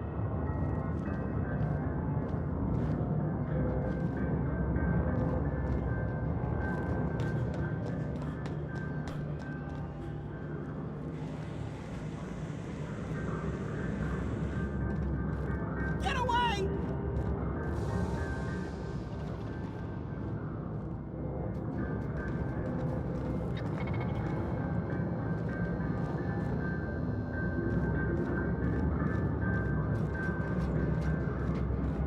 Not real. You're not real.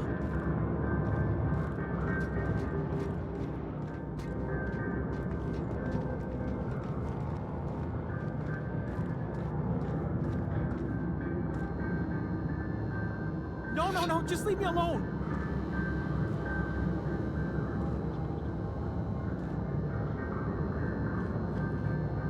You're not real. You're not real. Get away from me, Phantom. Shoot, scram.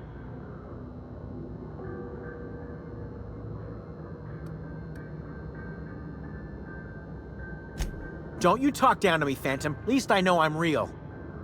See? See, Higgins? This is why you must always boil your sprats before ingesting.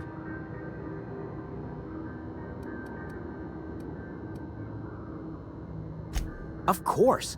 Sprats are an excellent source for my daily recommended intake of mercury. Chester D. Higgins. The D stands for definitely not insane. I use it as a reminder. Oh, Higgins has been many things over the years. Sprat Wrangler, Saltuna Critic, Aetherwave Personality, Chairman of the Board, Galactic Defender, Sisty Pig Tycoon. I've come a long way for someone who started off as a simple engineer right here in this plant.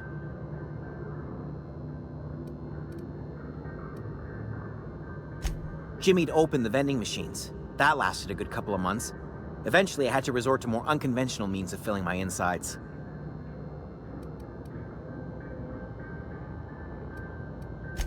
Mechanicals lost their bolts. Opened fire on anything that moved. It was pandemonium. I was on cleaning duty at the time. My old boss had me scrubbing pipes when the killing started. So, as usual, I missed out. I specialized in automechanicals, drones, sentries. Repaired them, maintained, upgraded. Did it all from my old workroom just over in the next section.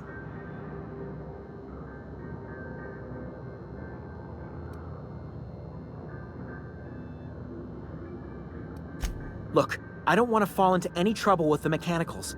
If they wise up to our plans, they will come for us. With prodding irons.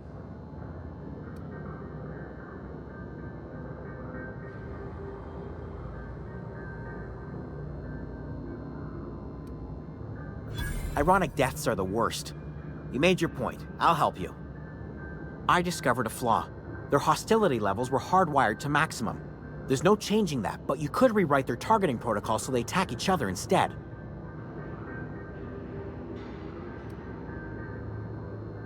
Yes, that's exactly it. I see you're also versed in the noble art of mechanical engineering. There's a behavior control terminal in the other room. It should have options to change how the mechanicals act, including whom they shoot at. Oh, that reminds me. You'll need my passcode to access the behavior control terminal. Here, let me just write it down for you.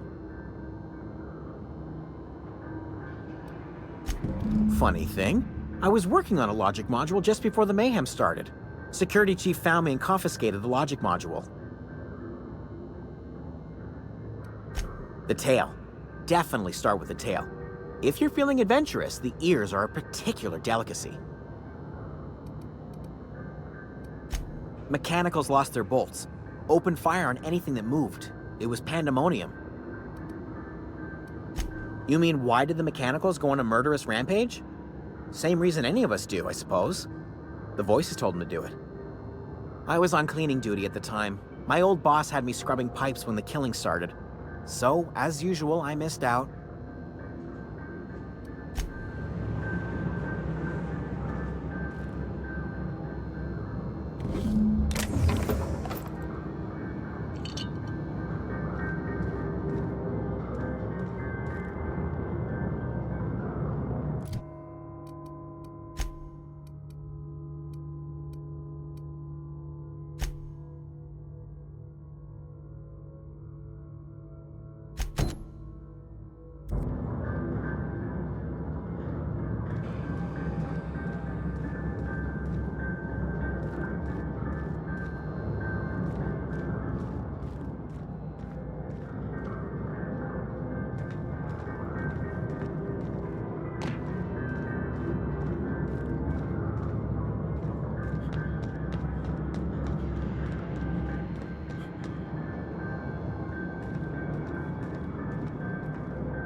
Never seen the Vale lit up like this before. Bang up work, soldier. You're a credit to your uniform. Oh, that reminds me. Gotta look into getting us a uniform. So this is it, then. The key to humanity's victory over the mechanical hordes. I would reward you with the gratitude of the Resistance, but I'm guessing you want something tactile. So here's a couple bits for your trouble, and a little something to remember me by.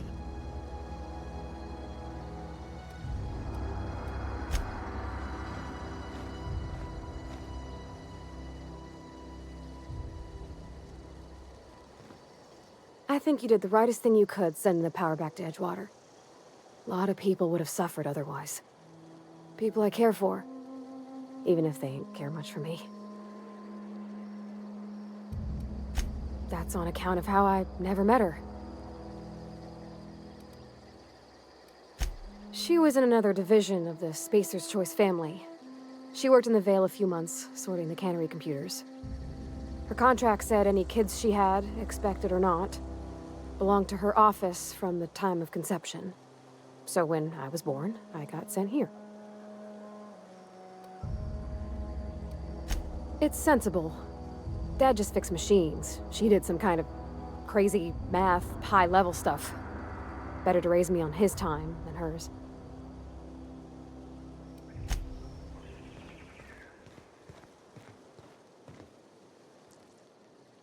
Never seen the Vale lit up like this before.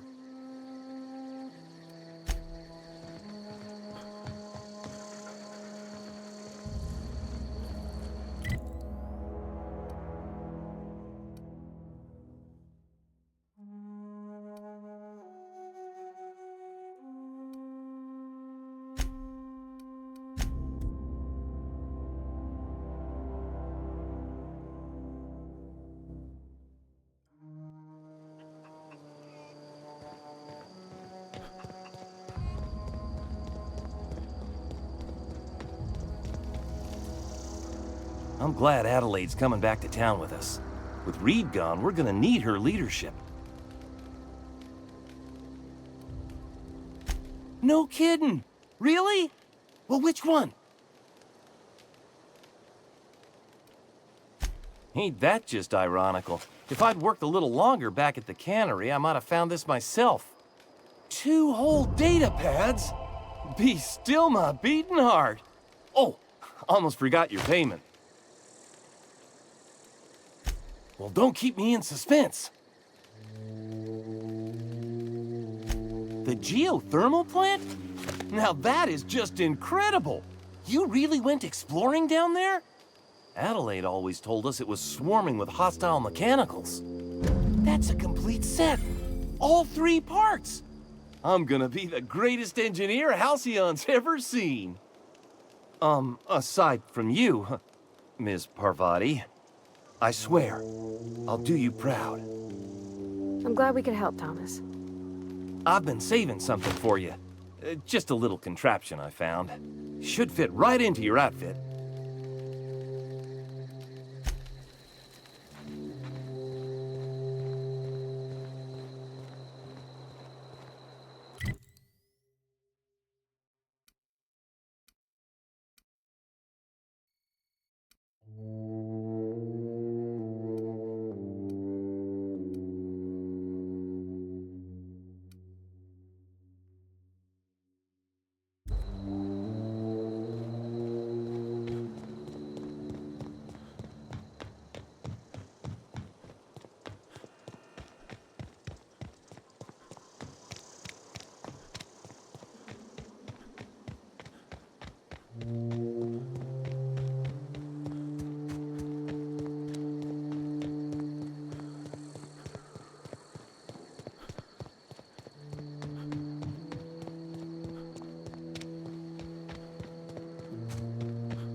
This'll be quick.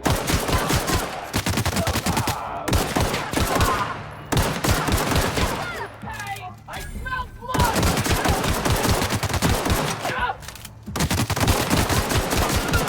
That's the last of them.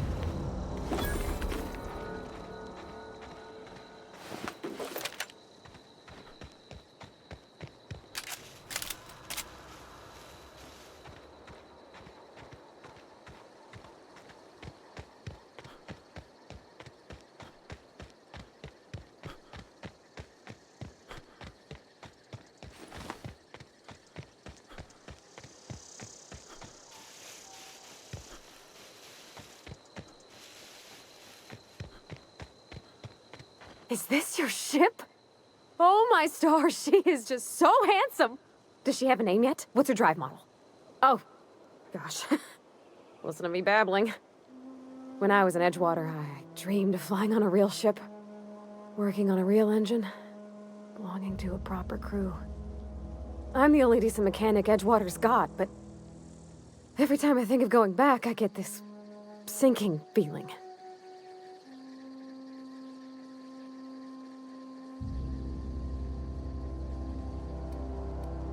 I worked on the occasional supply coach in need of repairs. Once I built a little model craft out of spare parts, but Mr. Thompson found out and I had to take it apart.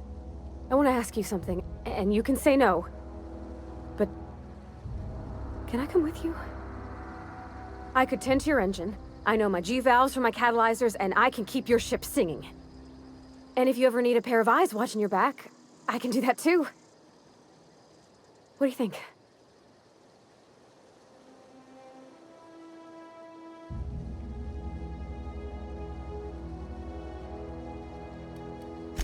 Yeah, I've been thinking about that. Edgewater was on the verge of collapse before you showed up. You sent them power, and now the town might see another season. And you talked Miss McDevitt into coming back to town. Maybe one day, Edgewater will have a garden where that cannery once stood. You ain't exactly a stranger anymore. You've done some kindness hereabouts. I wouldn't mind following somebody like that.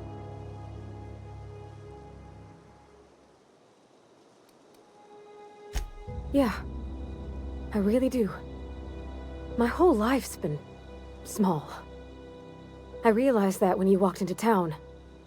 I've been seeing the same faces every day, the same sky, the same stars. Then I saw this ship. This gorgeous, stately lady with her eyes turned skyward, and I made up my mind to come along with you. Yes! I mean, thanks. You won't regret this, mister. Captain. I can call you Captain now. Ha! I got a captain.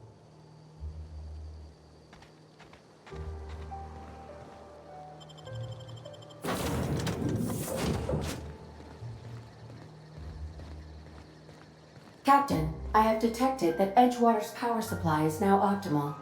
I applaud your willingness to invest your time in the local community. What can I do for you, Captain? Do you know how to install a power regulator? Outstanding, Captain. Your aptitude for engineering will prove invaluable in the event of another catastrophic engine failure. Our engine room is located behind you, across the cargo bay, up the ladders.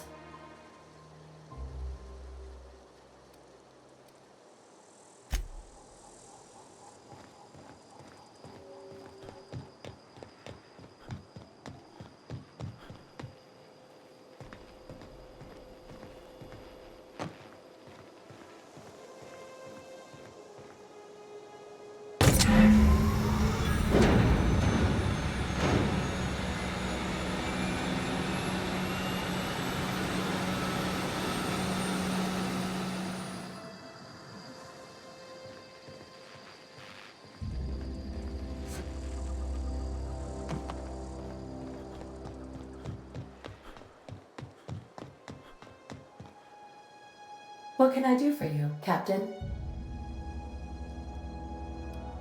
All systems are operating within acceptable parameters. I am prepared to bring the unreliable into low-altitude orbit. This should prove an adequate test of our flight capabilities.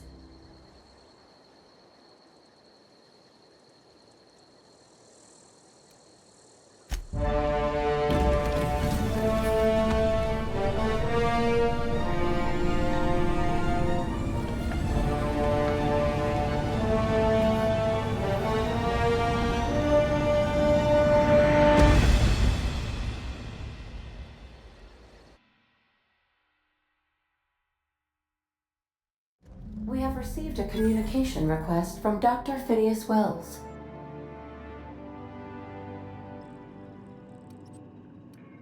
Based on my initial calculations of Dr. Wells's personality, that seems highly unlikely. Aha, there you are, hale and hearty, and captain of your own ship. I see you're putting the unreliable to good use. Shame about her former captain, horrible way to die. How are you feeling, by the way? I lost track of you in that cave back there. Experiencing any, unnatural drippage? Perfectly normal side effect of thawing, I assure you.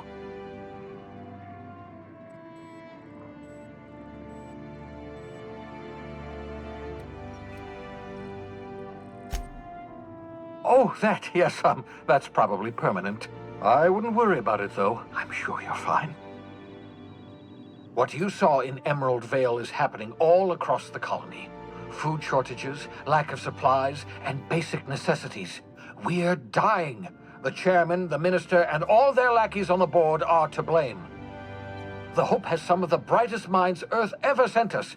If we can revive the Hope's colonists, they can help us undo the board's mistakes. They can help us set things right. You need to get to Stellar Bay on Monarch. I have contacts there. They'll help us, find the chemicals to revive your fellow colonists. Gladys Kelly, lovely woman, runs a cozy little black marketing outfit on the Groundbreaker. She can get you a nav key to land on Stellar Bay.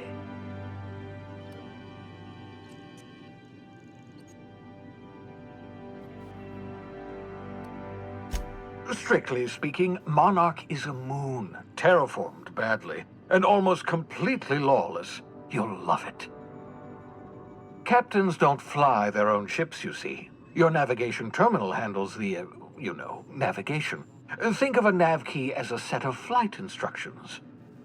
The board's been confiscating nav keys for Stellar Bay, so we must rely on unconventional means of acquisition. Hence, Miss Gladys Kelly.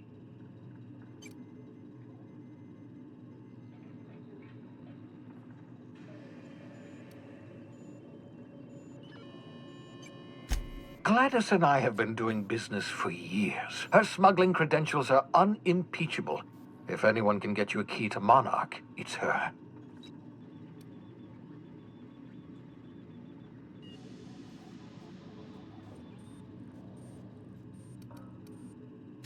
In theory, I suppose you could land your ship in Cascadia, and in theory, I suppose you might survive the experience.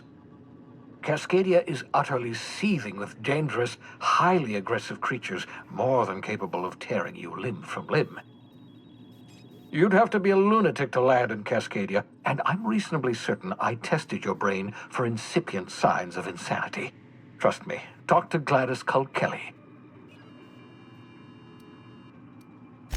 Without a skip drive, good luck. You'll be dead before you make it to the nearest star. Look, I admire your optimism, but the sad truth is you're stuck here. You, me, and the rest of this colony. We're all skating precariously around the edge of oblivion together. None of us are leaving Halcyon alive, so we may as well make it a better place, and we can start by reviving the Hope. Excellent. I'll send her a wireless. Let her know you're coming.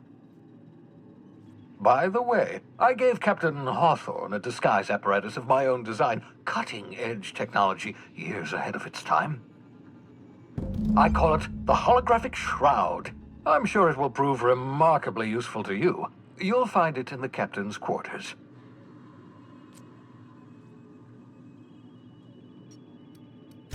Marvelous device. I'm quite proud of myself.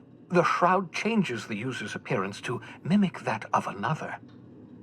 It has limits. First-generation technology, you see, but promising. Exciting to see it in use at last. Very simply, the holographic shroud uses biometric information contained on standard identity cartridges to generate a holographic projection around you.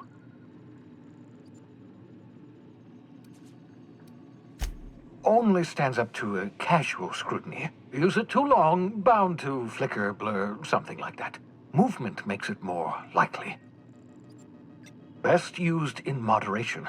When you see guards in your path you can't sneak past, for example. Maintain your distance. Act normal. No running, no jumping. Don't draw their attention. If they pay attention, they're more likely to notice flaws in the hologram.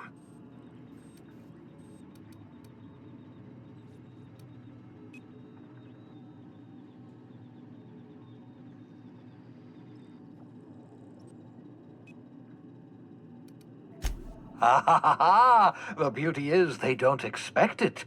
The shroud is the only one of its kind. We humans have a tendency to overlook the unexpected. Activate the disguise, walk past someone. What do they see? A figure dressed like a fellow employee. Don't act odd. They won't focus on you.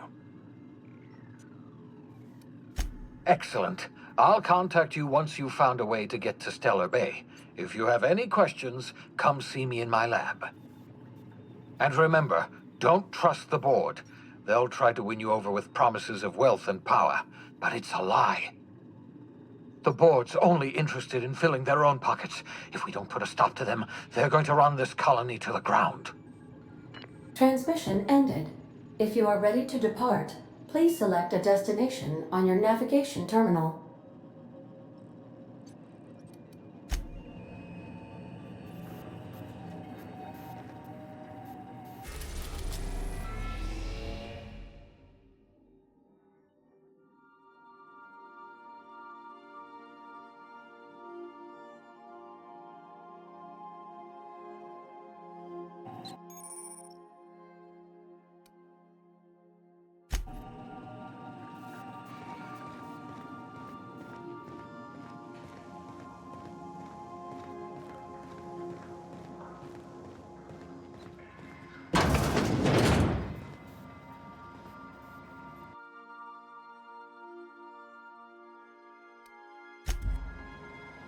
I so enjoy watching you sleep for hours on end, Captain.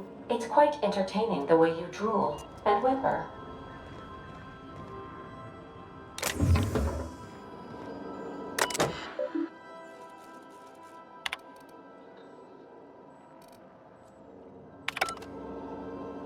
Would you like a reminder on when your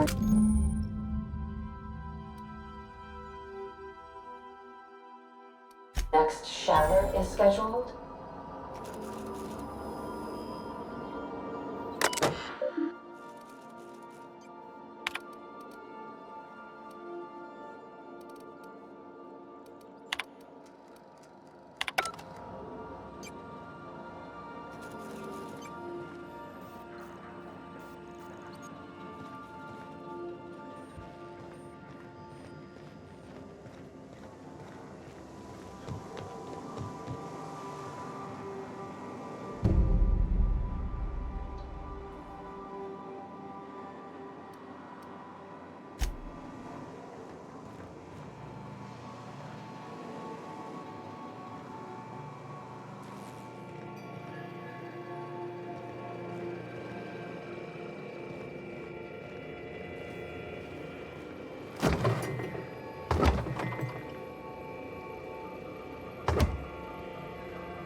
Want to be a brand new you?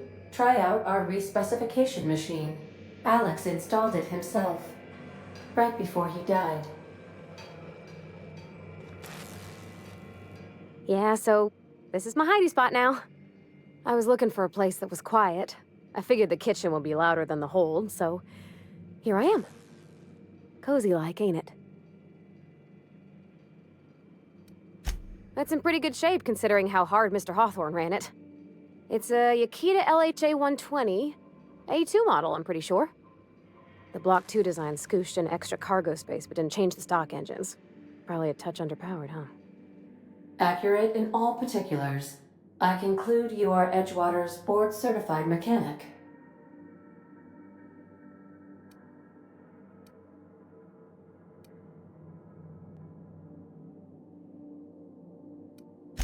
Fly-by-wire's pretty normal. Or leastways, that's what I read in the trades. I've never been on a real ship before. Hello! I am not a board-certified mechanic, but my dad was. He taught me all he knew. Do you understand? Speech recognition is one of the many skills I have been programmed to simulate. You're not simulating it, you're doing it! I asked a question and you answered it. I am gratified you consider this facsimile convincing.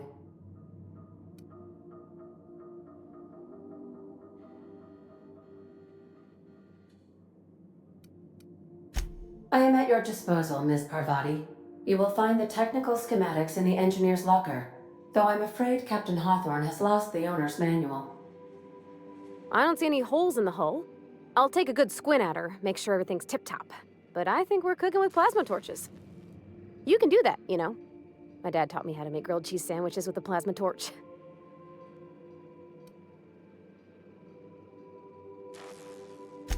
What? You want me to leave? Captain, you can't mean it.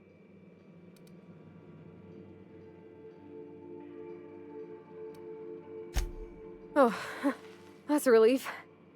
Thanks, Captain, for letting me stick around. I mean...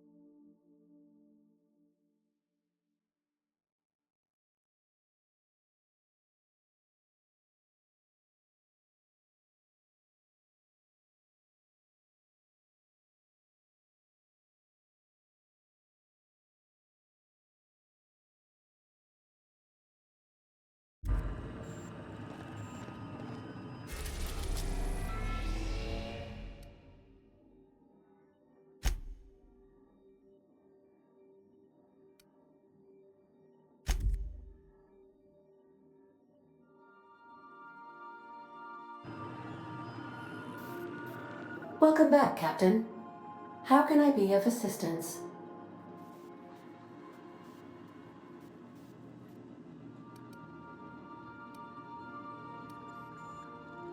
The unit is a cleaning SAM. Hawthorne brought it on board some cycles ago, I'm sure with the intent to modify it, but I've never seen it up and running. Alex likely recorded progress notes detailing his efforts to modify SAM. If you check the terminal in your captain's quarters, we may be able to determine what work remains in order for SAM to properly operate.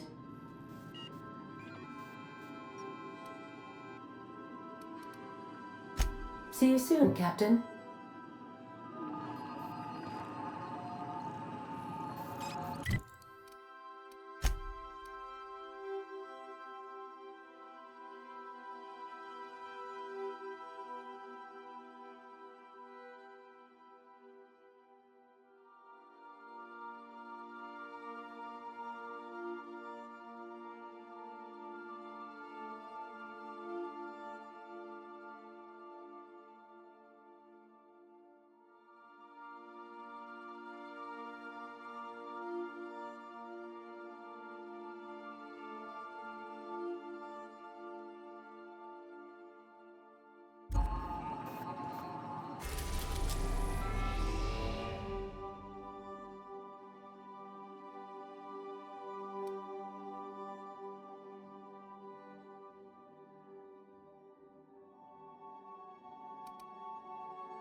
We've arrived at the groundbreaker.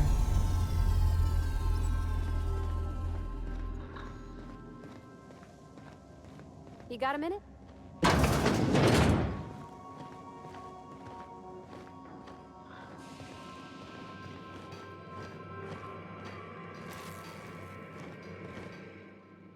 Hey, Captain. I heard that Groundbreaker's got a real good engineer. A lady named Junlei Tennyson. I was thinking that maybe I ought to meet her. If you got time to swing us by, I mean. I don't got much experience fixing actual spaceships. I bet you a can of Borston beans she could teach me all manner of stuff.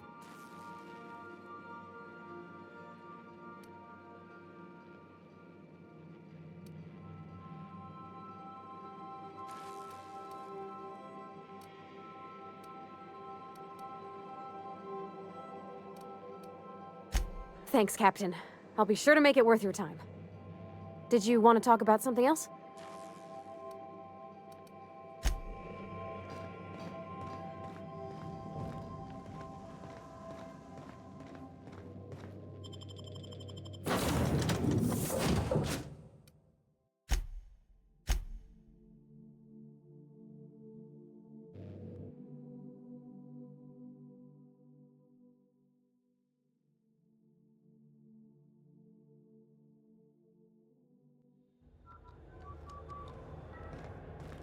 Captain.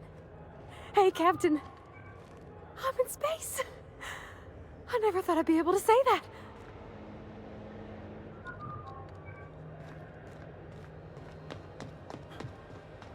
That's not the point. This halfwit just knocked out one of my workers. Yeah, with a tossball stick. I heard you the first time. There weren't any witnesses.